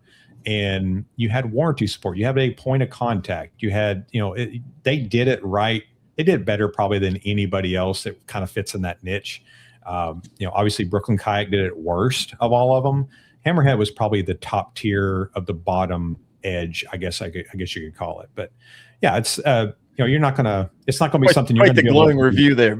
Yeah. Well, They are the top edge of the worst. if you ask anyone from Hammerhead, they're not going to sit there and tell you that they're going to dethrone the Bonafides and the New Canoes of the world. They're just trying to get people out on the water. I mean, I don't have any like personal experience with them. I know of dealers that have worked with them, and they said they got us kayaks when we really needed them, and our customers liked them, and they still like them. Now, those customers eventually will buy a step up. They'll buy a new canoe or a Crescent or But Hammerhead's kind of had a place there.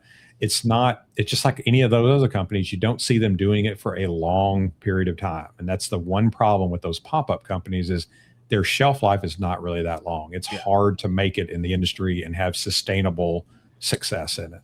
Yeah, that's a big problem if you think about it, because you're going to likely have to service in some way, especially the more parts and pieces that it has to it. And if they're no longer around, you are stuck. Right. Or you're working with the secondary market trying to Frankenstein this thing back together so you can get out in the water. And those companies are always going to do direct to consumer also. So I mean, they're when I say support, the dealers can get parts for it, but those customers can also buy it directly from them for the same price anyway. So I'm not always a big fan of that model because it doesn't benefit the consumer as much as you think it would either. So, Now here's a question coming in from Matt Neolette Jr. And I actually like this kayak. It's actually one of my top 3 picks for a beginner kayak. Any opinions on the Perception Outlaw? Because that price point, especially if you buy on the used secondary market, you can get this kayak for $700. If you buy used, I remember when the new kayak was $700. It went up pretty quickly. It's like 8 or 9 now. Yeah. When you're pushing $1,000, that's a little different it's a different kayak in my opinion.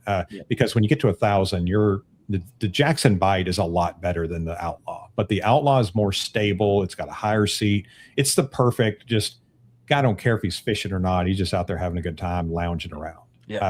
But if you want something that performs a little bit better, because they're both 11.5 foot long, they're both the same width, they're both the same relative weight, both have around the same, like 425 pound capacity. So they're very, very similar.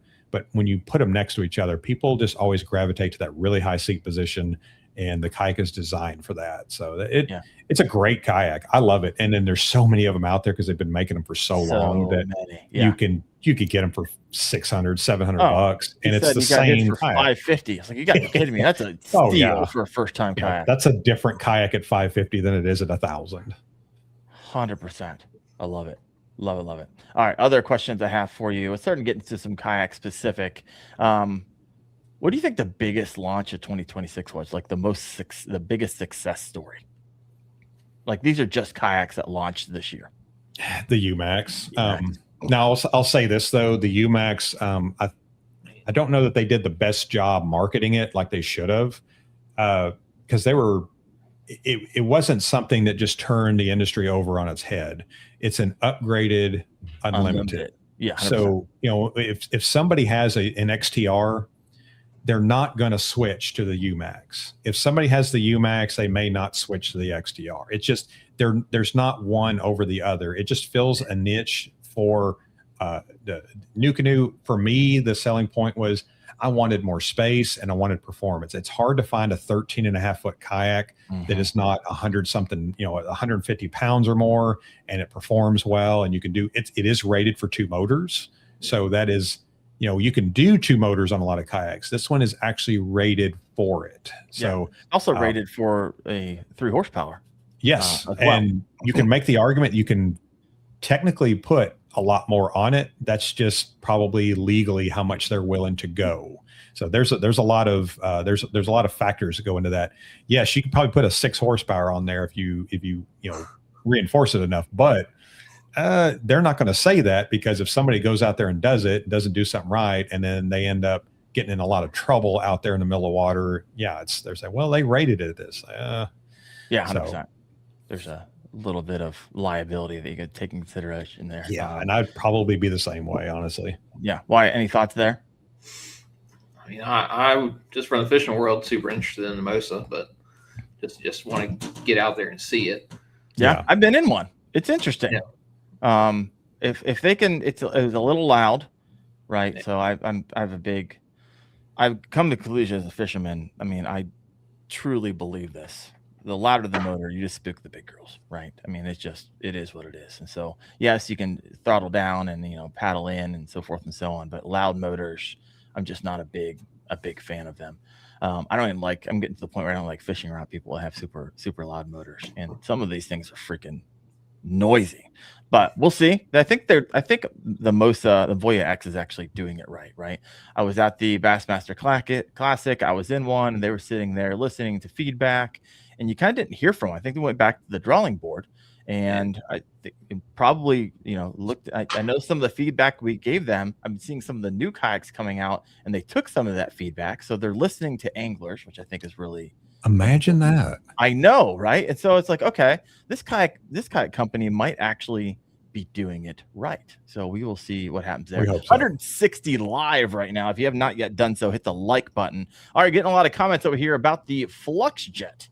And so we'll talk about that in a little bit. It's interesting. They made a post earlier today. I want to read this because they saw that Andy and Daren and Wyatt were going to do this. I mean, they're in the chat. They're in the chat. I love it. Yeah. I appreciate that they're here. Yeah, absolutely. They said, do you think FluxJet made the list? We've had a lot of people asking for more independent reviews, customer feedback, and blah, blah, blah, blah. And they basically asked people to, hey, do you think they made the list? And then they wrote, one thing we'd ask, if you're going to review, compare, or discuss the FluxJet, make sure you've actually spent time around the kayak first. We've seen a few reviews and opinions from people who haven't been on one, haven't seen one in person. In some cases, haven't even talked to an owner. Who can talk about it? Nobody has it yet. You got pro staff guys. There's a few people. Like, and I'm not mad at that. I'm just saying it just, you're going to, if you're going at ICAST, last year's ICAST, I should remind you're at last year's ICAST, you do a tremendous amount of content and reels and short form stuff. And you get so many people excited. You've taken a lot of money. And you gotta have a little thicker skin than that, because I've seen some feedback that they come at with people that are complaining about this. These are hardworking people. These are the people that are keeping your doors open. And to be, it's like, hey, people need to be patient. Like you're talking about, they've shelled out some real money. Most of them that I know of have paid in full, and they're still waiting. So to me, that is the epitome of patience. I'm not going to throw any business owners under the bus, but there are some people out there that have been, when they're selling these kayaks, they're putting their name and attaching it to that company. So it doesn't matter if it's Old Town or Bonafide or any of these, so you got to be careful with that. But people have a right to be frustrated. And I'm not saying I've never said it's a bad kayak, because I don't know. I've never been in one. I've just seen the video content, and I've talked to people behind the scenes about what has gone on there. And, there's nothing, there's no super red flags maybe, but it's just, people are getting tired of saying, okay, it's another month. And they've been told that for about 7 or 8 months now. So people are getting their refunds. People are switching to different kayaks. And you kind of wonder, we're getting close to July here. In my opinion, July is the end of the kayak season as far as buying kayaks. Dealers, they typically do their preseason ordering around September, October, and they start hitting the floors, 2027s. Nobody wants to buy more 2026s to put on their floor when 27s are going to start hitting. So, that's my thing on it. That's my shoebox there. But yeah, I mean, you can't get mad at your customers when your customers have a right to be. You could say, hey guys, we understand, we appreciate your patience. We understand if you want to go somewhere else, but just know that we will be getting out these. To me, I'm sorry, it happens. I feel like most people understand that. Maybe not everybody, but come and say is like, hey, you guys can't be talking about this because you haven't experienced it. Well, most people haven't. So that's all you can do is talk about it and kind of give your opinions on it. And as long as we label them as opinions, I've never once said that I'm in this kayak and I hated it. I've never said that. So what I like about FluxJet, right? The idea, right? The pure idea. No one's really done this on a kayak before. And so I was like, okay, this has a lot of promise. I've actually seen the kayak, put my hands on the kayak at ICAST last year. But not to be able to talk about it if you haven't seen one. That's not how that works, folks. You can't you can't throw out all this marketing and talk about it and you say, hey, we're gonna have demos at ICAST. And they reached out to me 6 months prior to it and like, hey, we want to get you guys to try it out. I kept following up, nothing. Did a demo, nothing. Did a video on it at ICAST, and they're like, hey, in not having the demo, we want to fly you out there and to do a review on it in San Diego or wherever they're at. That never materialized, and I haven't talked to them. I don't think maybe it's a month after ICAST, and so I can't give any thoughts on it. I've had a lot of people ask me, hey, what's your thoughts on a flux jet? Because they assumed I was going to get one because I was told I was going to get one and never did. So that kind of pisses me off when companies tell me one thing. I then take that at face value, tell my people that it's coming, and then it doesn't come because they didn't follow through. Now, that said, I want FluxJet to succeed, right? 100%. Watching some videos, it's like, okay, looks promising, but until I get my hands on one, we will see what happens. But so far, they put stuff out every day, and they're getting kayaks out the door. There might be hundreds out there in the field right now. I think they're showing up daily, so we will see what happens. But me, that's still like there's nothing more to talk about. Like I don't know what to talk about. There's no one that I trust that has actually done like a review, got into the wiring, started doing some of the tests that I would be doing on kayaks. I I think I know. I could look at the kayak. There's a lot I can tell from the kayak. Yeah. Right? I think there's a lot to be desired when it comes to the design of the actual kayak. I think the motor is the spectacle, the crown, it's the star of the show of that kayak. That motor needs to be on a better fishing kayak, in my opinion. I mean, as far as design is concerned, it needs to be on a rotomolded kayak. I'm not saying it needs to be on another brand, but it maybe if they get successful enough that they can bring some hull production, they can rotomold a thicker density and have a heavier duty fishing kayak. People that are ordering these kayaks right now don't want to hear that because they're essentially funding research on another kayak by whatever is going on right now. So have you heard there's a next kayak in design? I haven't heard anything concrete. No. I can't imagine that they're not. I mean, you want to start designing the next best thing, like what are you going to follow up with? I almost feel like they would have been better off debuting it at this year's ICAST than last year's. And, I would have had the promo ones in the hands of pro staff, basically what they're doing right now. And they say they don't have a pro staff. That was actually you know what I mean. Like the people that are pushing content out, your TikTokers and stuff. You're gonna put them in kayaks and get that content out, and then you're ready to deliver on that. That's a much better look, and as opposed to, well, I gave money to the shop, or we ordered it online. I got some emails, but we don't know, and it just you lose trust. And then if you do come out with that bigger, better product down the road, man, you're going to have those people that are just, you kind of lost in the beginning. You fumbled the ball at the goal line almost there. Yeah. I am definitely in a wait and see. I'm in a cautiously optimistic. I haven't even covered anything flux yet since the ICAST because I'm like, okay, I don't want to necessarily attach my personal brand to this yet because I don't know the guys well enough. And two, this kayak is wildly untested in the field for any significant amount of time. So we'll see. I wish you the best, FluxJet. We will see what happens. Yeah. And do your thing. Yeah. You guys freaking nail it. All right. Let's keep moving on because we haven't talked about this one. There's been a lot of comments in the comment section. The Camino Journey, right? So we all know the kind of history of Camino Journey. If you don't, I would go check out those interviews that I had with Josh Thomas on it. Boom! 43. Come on now. I love that you got the tick marks down there. There's like 2 or 3 or 4 videos on that. So that count as 3 or 4 plugs? I think so. So I just jumped up to 7. Yeah, definitely think so. But no, essentially this company owned by Josh Thomas. Josh started Vibe Kayaks, exited, I think, probably nicely. And then he was like, hey, I want to come out with more premium kayak than the Vibe Kayaks. And he didn't come out with 1. He's like, I'm going to come out with 5. So he has the Camino Journey Outpost, I think think in 2 different sizes. Mhm. He has the Outlanders in 3 different sizes, which are the inflatables, and then he has the Terra. I think it's the Terra, which is like the real. It's like the skiff type of flat. I haven't even seen one yet. I actually have a Outpost in my garage. I just got the pedal drive motor. I have a Outlander in my garage, just blew it up, put the seat together yesterday, and we'll have it out in the water this Friday. And in a couple of weeks, actually, I have some time to fish out of it and see what I like about it. I'll be getting a review out the door for you. I don't like to be the guy who gets a review right out the door after just getting it and just looking at it.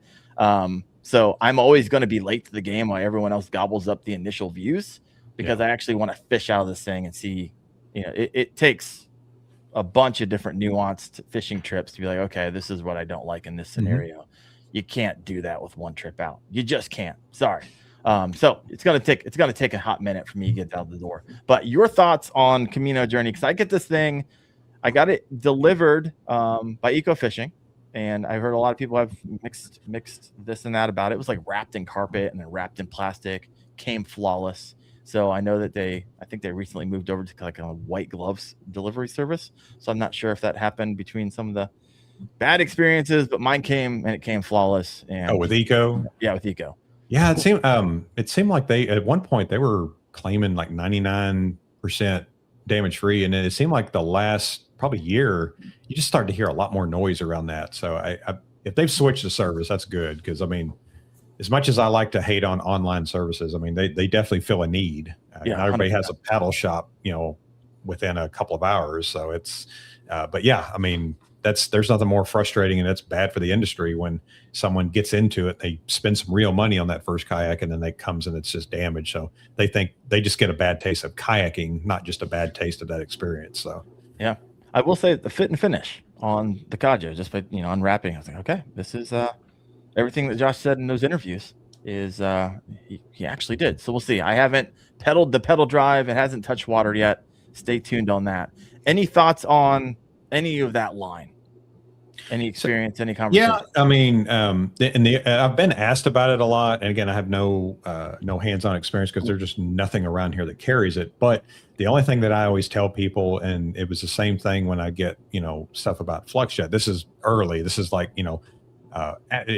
couple of months after ICAST, like you got to be really careful on the hype, the internet hype. And then the only thing I saw with Kajo was just really trendy TikTok-y reels, and they probably did the best job on it, in my opinion, because it was good stuff. It was, I don't know how else to describe it, but it was showing up in the feeds 100%. Yeah, exactly. It was push, and it was out there, and it got people talking, and that's what you want to do with it. The only problem with that is if you have so much hype, you got to deliver on it. And I think the industry needs more of that kind of kayak company.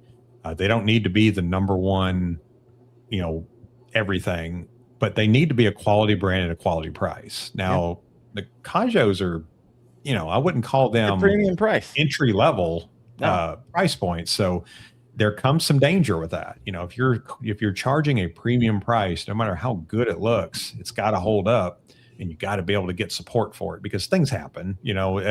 It's nothing against anybody, but if you open that thing up and you put it on the water, and the first time you sit on the seat, a buckle breaks or something, or a screw comes out and falls in the lake. Yeah, but how quickly can you get it? What's the support look like? Customer service. That's the number one thing that people like to talk about when there's a problem, but it's not even the first thought when they're buying a kayak. So 100%. And that's the thing you got to think about when buying the kayak from a new company, right? Yeah. To be told, no one knows yet, right? Same thing with FluxJet. No one knows because these things are plastic. It's mechanical. It's a motor. Things are going to break if you're the best or the worst, kayak company out there. It doesn't matter. And so it's still to be decided whether or not how well they take care of their people post-purchase. Same thing with Camino Journey, right? I feel like they actually did a fairly better job of the hype, and then actually got them out the door on time, because I actually knew their timeline, because we talk about it within the context of our interview with Josh. They got it out the door on time. I was like, okay, things are showing up, and now we're getting ready to be into, hundreds of people have them, kind of the same area as FluxJet. Hundreds of people have these things. And so we'll see through the rest of the season if there is a support system and a support team. Now, I would imagine that Josh would have this thing figured out. It's not like his first rodeo, right? 14 years in the business with Vibe Kayaks, not his first time providing customer support at scale. But I'm interested to see what FlexJet does. So we'll see what happens. Yeah. Would you know what's the weight cap look like on Kajo? Be honest with you, I don't remember. I literally just need to get it out of my way and put it up on my lift until I literally will be in it for the first time on Friday. So gotcha. I'll be breaking all that down. Somebody look that up for us while we're doing that. What's the weight capacity on the Outpost? If you wouldn't mind. All right, this is good stuff. You got a question for Andy or Wyatt or myself, go and throw that in the comment section. We're going to be landing this plane a little bit. So here's a question for you, Andy. What fishing kayak, in your opinion, feels stuck? I know the answer to this already. Starts with J and rhymes with Raxon. Well, they're the low-hanging fruit right now. At 500 pounds, by the way. Yeah. To me, stuck, and this is going to be an unpopular opinion, but I'm going to throw it out there. And I've said this a while, and I think if owners of this brand are honest with themselves, they would say they would kind of admit to it a little bit. Doesn't mean it's a bad kayak, but it is Old Town kayak. So, and I'm talking about strictly from just, have they progressed? Have they adapted to some trends? I've been in them. I loved them. They're great, solid kayaks, really good price points still on the Sportsman PDLs, but storage was an issue. I mean, even just trying to find out where to put my catch board at. Also, if you want a good discount on catch products, you can use my discount code. Wendell Fishing, 5% off. You probably got a better one than me. But I like Old Town, and people love the brand. It's just I feel like the industry kind of passed them up a little bit, and now they're catching up. So they've made the Sportsman Pro, which they made thinner gunnels, a bow mount motor, a stern mount. I mean, you can essentially still put a bow mount motor or a stern mount on a Sportsman. So I felt like you're raising the price up quite a bit just to do that. They can still sell the same kayaks. I feel like they can thin out the lineup a little bit, come out with something a little bit more modern, because they still have one of the better seats in the industry. They still have the best pedal drive as far as just reliability and sturdiness. To me, them and Native have the two same warranties. So that was another thing with Old Town. It's not a lifetime hull warranty. It's a manufacturer defect warranty. And, Native and Bonafide have the same thing. It doesn't mean if you abuse it and it cracks, they're just going to send you a new hull, no questions asked. It's just, warranties are tricky like that. But yeah, I think to me, Old Town seems kind of stuck. They've got a lot of product out there on the market right now, and it's hard for dealers to justify ordering a lot more stuff when they've got kind of an abundance of inventory out there. But something new, I think, would refresh it, be an added refreshment of the lineup. It would help move the other units. If you had something, people are coming there to look at Old Town. The EPDL might have been that, but it just kind of fell flat. So I would say Old Town. Jackson's been stagnant for, it feels like decades now, but it's just been a few years. They're a whitewater company that wants to dabble in fishing kayaks, it feels like now. And you're kind of seeing that where they don't know what direction they're wanting to go. I think they know. Yeah. They stopped making their best kayaks. They keep producing the kayaks that, nobody wants except the bite. And it's sad, because I feel like they were one of my favorites there for a little bit, and dealer support has gone way down. To my knowledge, Ozark Mountain Trading Company does not do Jackson kayaks anymore. They were at one time the largest Jackson retailer. Oh, wow. And quite Tulsa fall from grace. Yeah. And Tulsa Kayak was kind of 1A, 1B with OMTC on Jackson. They're out of business. So they're selling kayaks to, I don't know. I was just at a dealer picking up my kayak. Video coming out Thursday. Plug. Oh, I didn't even see it coming either. I know, right? I didn't even set that one up. Boom. And they had 4 Jacksons, and they essentially said, we're not going to be carrying Jacksons anymore. And I asked a few questions, and they just got tight-lipped. And I was like, all right, I understand your position. You can't say things right now that I could say. So I said all kinds of things. And said it was just they're not carrying it. It's like, if you're not carrying it, I mean, they're not selling. Yeah. Right. And I challenge you to find a dealer that has a good relationship with Jackson Kayak right now. It's not there anymore. I mean, from outside looking in, I don't know a ton about it. It's like they don't even care that they're losing. Yeah, they don't listen. And I've been on the side of that. They don't listen to their people, and the people that had very valuable opinions are gone. Whether they're pushed out or they left on their own accord, it doesn't matter. And what you got essentially is you got a lot of people that are just yes men. And when I'm giving feedback, and I give feedback, I give some pretty negative feedback behind closed doors, but it's to make them better. I want these people to succeed because we're representing that brand. And it's met with just a lot of pushback. And I'm like, well, our research development, they said that you're not thinking about this. Like, no, I'm thinking about it. That's why I'm telling you. And then they're going to bring, they're going to unveil these great 2 brand new fishing kayaks. And it's the Big Rig and the Cruise FD. 2 kayaks that didn't sell in the past, so they quit carrying them. 2 years later, they're just bringing them back. Whip out the mold again. Yeah, we already got the $40K sunk in the mold cost. Let's just go ahead and put lipstick on that. So then they had a $4,200 kayak in the NAR, and then they brought back BOGO. By the way, BOGO. I don't get one free right now. And then they got the Big Rig now, or now it's different. At $39.99 when it launched.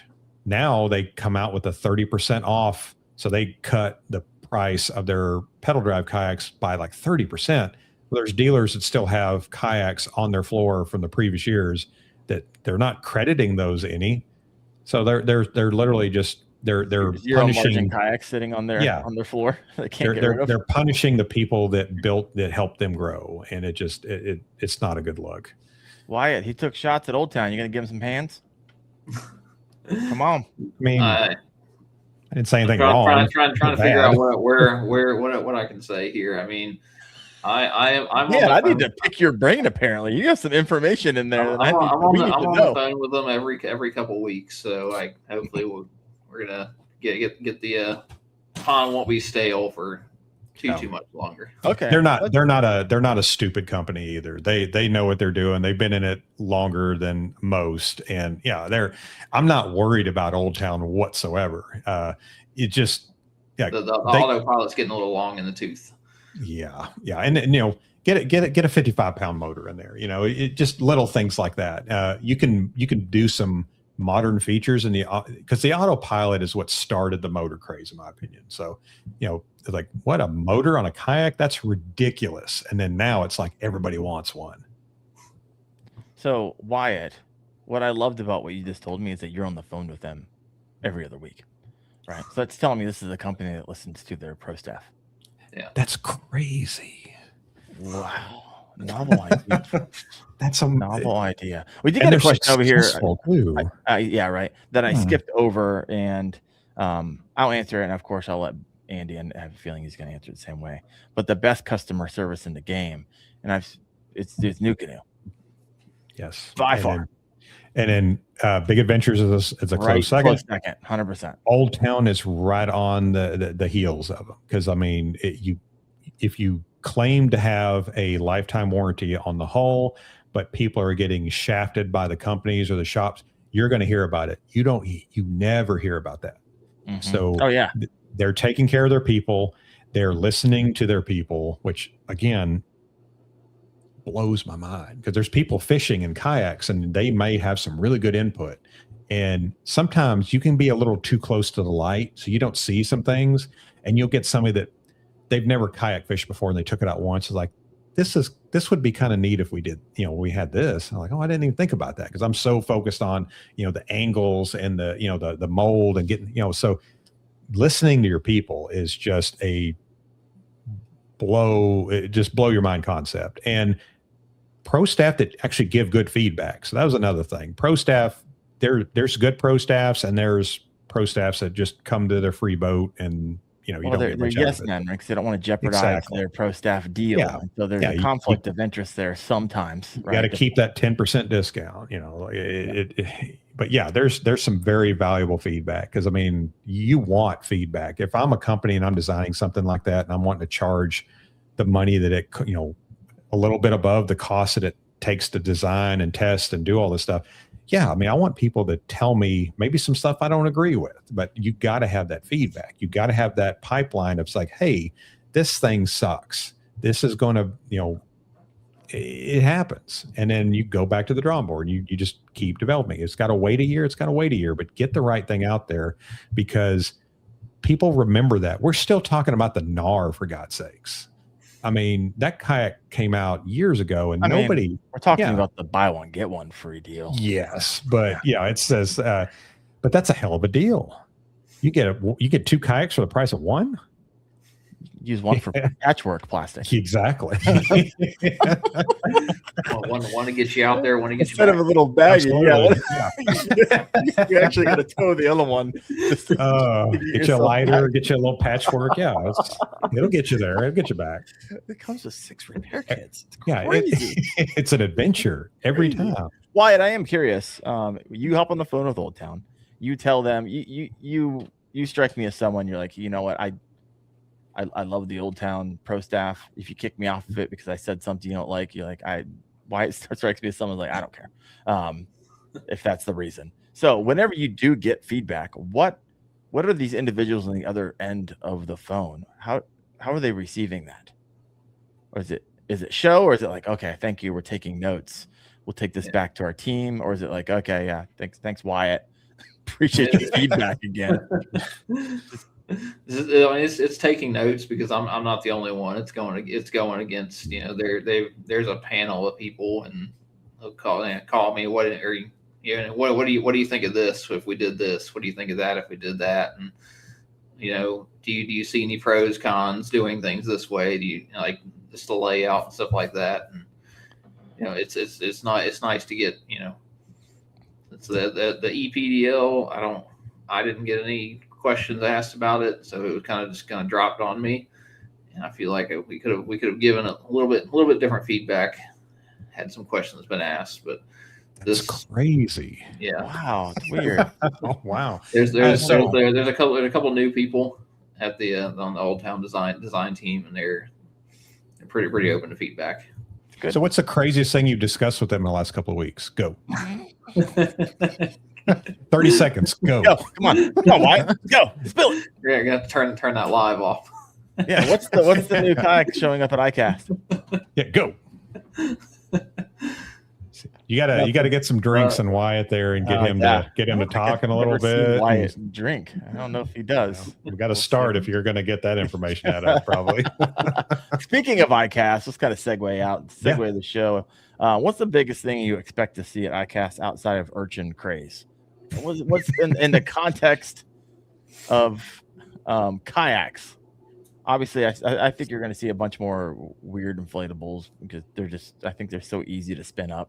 So I think you're going to see a bunch more of those booths everywhere. I think Morse and stuff like that. But I think inflatables is a good market, though. I feel like you kind of and I think most people are scared of inflatables, and I understand that. But you're talking about like. With inflatables, I mean, NRS made some really good inflatables. I've taken these things out on the river and they're great. And they say, well, it's not going to last the way I use it. You'd be surprised. People have been going down the Colorado River and the Grand Canyon on White River rafts for longer than a lot of us have been kayak fishing. So the fact that they're saying, oh, you rake it up a couple of rocks, it's going to pop. Like, not necessarily. It's not your pool raft. But yeah, the NRS Cuda and the NRS was it Pike, man. But they were great and great frame seat, and it was like and Hobie makes a good inflatable, but yeah, it's a market systems. The ITAK absolutely the iAttack. These are all really great inflatables forever. Kajo just came out with one. It's a pedal drive. Yeah. I'm excited about that one. And So you know, I said I even represent a company that makes air pumps. Outdoor Masters, code the Paddler. By the way, I'm going to second that opinion. I don't have a coupon code for you, but that is the best pump, and I've used like 3 or 4 for inflatables. It is stupid. Yeah, and I'm not going to go too long on this, but it's an internal power source, so I power my cameras, my outdoor cameras, my phone, everything, and I can inflate a kayak stupid quick, and it's half the price of the boat pump that we had before. So it's phenomenal, and they just sent me 3. The Shark 3, and they just sent me the Shark Mini, which is a smaller version, more kayak friendly. It's a little slower, but it's got 2 compressors in it, which is crazy. Yeah. But there's so much, and my code will save you 15%. So I'm just saying. I have a code for you, folks. So they sent me one. I was like, I might talk about it, and here it is, Outdoor Master. This is me talking about it. I actually am a fan. I blew up my Outlander yesterday. I blew it up in you set it to the PSI, right? Because you actually. It's digital up and down. It's super easy to do. Yeah. It'll blow. Then it's wow. And it'll stop for you so it doesn't explode your kayak, even though there's release valves on it stuff. But man, it was wild. Add it to the plug tally. I was just saying to say plugging machine tonight. I did not see a tick mark go down for me I'm there. I'm going to give you got like 7. I got like 11 or something like that right now. Oh my God. Well, I did do a video on it on my YouTube channel, The Bearded Paddler on YouTube.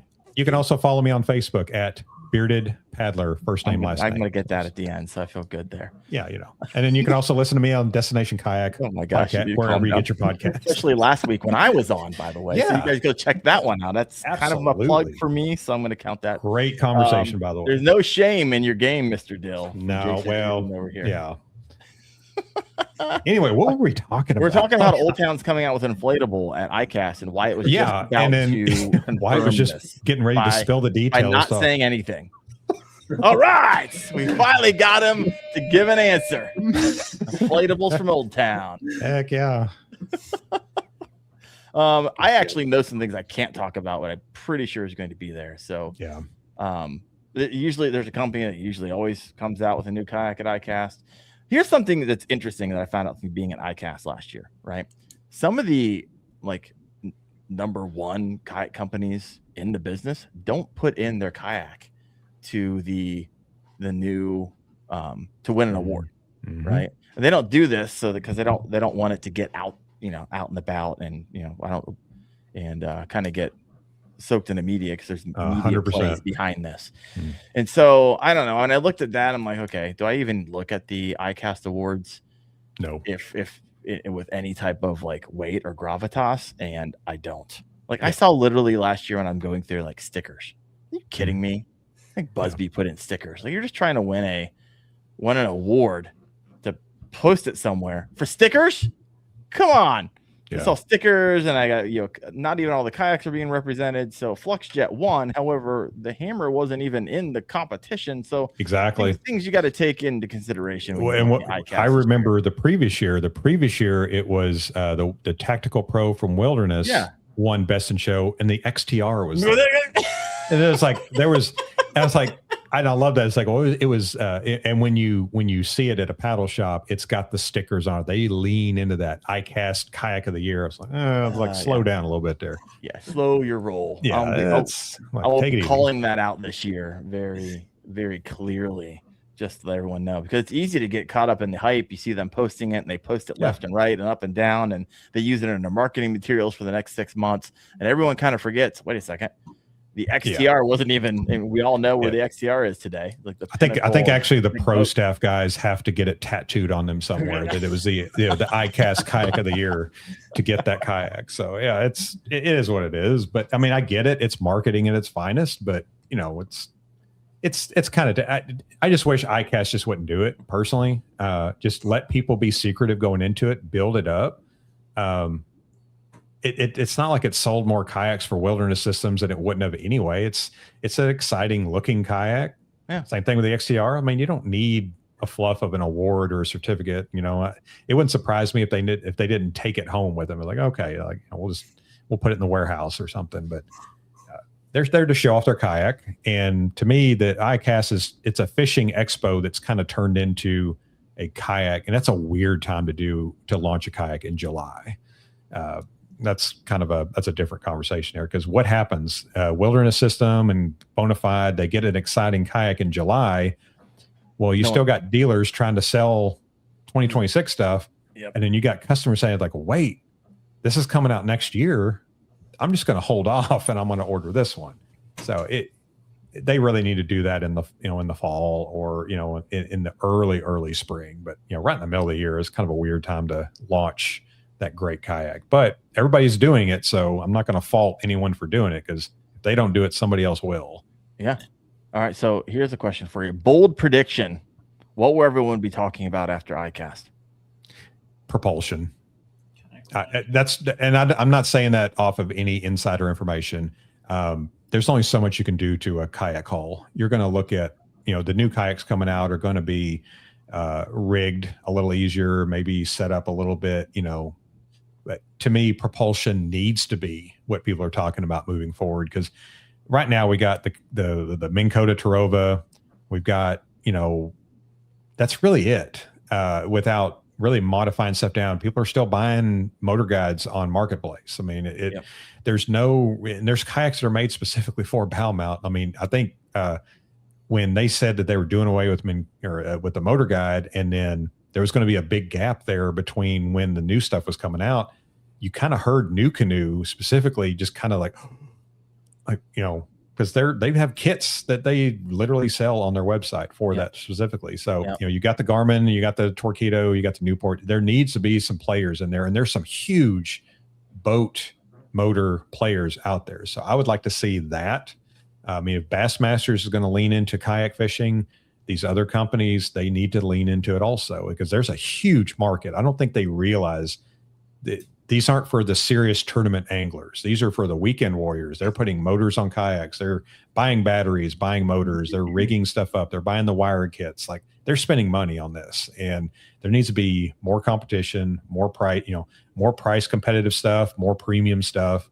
The Power Pole Move, when it came out, like, everybody thought that was the stupidest thing, because it was like $5,000. Now everybody's wondering where they can buy it. 100%. Like, take my money. It's fast. It's quiet. It lasts a long time. It's quality built. Yeah, that's a different story now. So, and the Lowrance going to be coming out with the Recon upgrade. That's what I've heard. See what happens there. This is what I want. I want somebody to create some competition in the stern-mounted motor category, where Bixby cuts off and where Torpedo begins. Yeah, that's a big gap too. I need a Newport competitor that not doing all the things that people keep sending me photos of broken lift arms and loud kayaks, and I've had experience in wonky warranties. I need a competitor there. Yeah. And it might be Torpedo, right? They got picked up by Yamaha.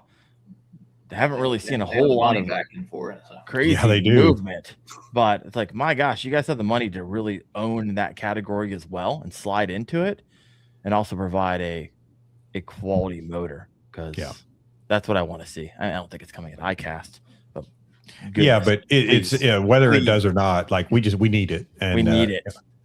Yeah, I even Newport, like, I have a discount code to Newport. I don't share it because I don't want to attach my name to it. They might as well just go direct to customer, because they're not supporting dealers. And that's the only reason I got that big discount I was talking about when I bought my NK300, was they'd screwed up so many stuff for our customers that they just kind of gave us a deal on some stuff if we ordered more. And I mean, yeah, sure. But I've had crickets before when we try to get a hold of Newport on, warranty stuff for customers. And I'm thinking, okay, for $600, $700, like, I'll buy one. And if it craps out, I'm not even going to ask them for different parts, or like, it's just going in the trash. I mean, my next stern mount motor will be either a Torpedo or a Garmin. But nothing against people that's running Newports. Like that, if it's working for you, it's great. But I would love to represent a company that is going to represent themselves a little bit better than Newport's done in the last few years. So.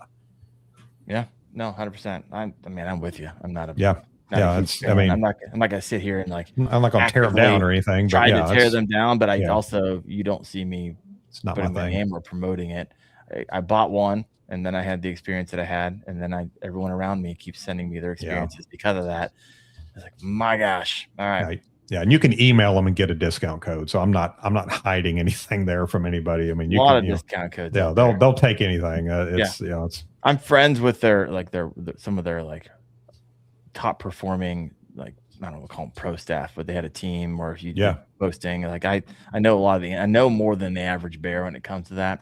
Anyways, Jason Reardon said, and this was I think it was in the contextually having, a competitor within that area of Newport. He says, Daren, I can't say much, but let's just say it's coming. Stay tuned to Jason Reardon Kayak in the coming 6 weeks. Oh, man, did you just plug? Yeah, I got a whole other category over here. That's what I was laughing at. You got to write down. You got to write down Jason now. 1. Like so Jason's 11, got 1. You got 9. Jason Reardon 1. Jason, you got some catching up to do though. I don't know how much time we got left. I don't think we got a lot of time. So I would just going to spam the comments, bro. Come on. I just need to call him now and find out the juice afterwards. So I'll be doing that. Let me see. We got a comment here. Garmin has a kayak motor from Rod and Reel. You want to answer that one, Andy? Oh, the fours? Yeah. I mean, not everyone like lives, eats, drinks, and sleeps kayaks like we do. So it's a stern mount motor with it got spot lock. So it's very unique. It's expensive, but again, next year that's going to be cheap. You never know. And if you're interested, you can go to my YouTube channel and check out my bow mount versus stern mount motor video. Got 10 only at The Bearded Paddler at We're YouTube. at 22 plugs right now for this podcast. It's out of control. Yeah. Wyatt, you got something? This is going off the rails. The only thing here. is Instagram and Facebook. Wyatt Fishing. there it is. Get Wyatt 1, Jason Reardon 1, you 10, me 11. Let me see if I got how I rigged out my autopilot. I also have a YouTube video on that. Oh my gosh! Oh man, he's doubled it up right there. Well, folks, we are at 2 hours. Can you believe we're at 2 hours and 10 minutes? This was a fun show. Hopefully, you learned something along the way. At the end of the day, I know Wyatt, I know Andy. We want all of these companies to succeed. However, we also have opinions about how they have been, their product and how they operate as a company. And I think it is our jobs to help bring some of that the normal consumer would not know. That's why you bring watch that to light and explain why, right? Because at the end of the day, myself and Andy and Wyatt, we work for you, right? You are 100%. You are my number one supporter. You pay the bills at Wendell Fishing. You help support my family at Wendell Fishing.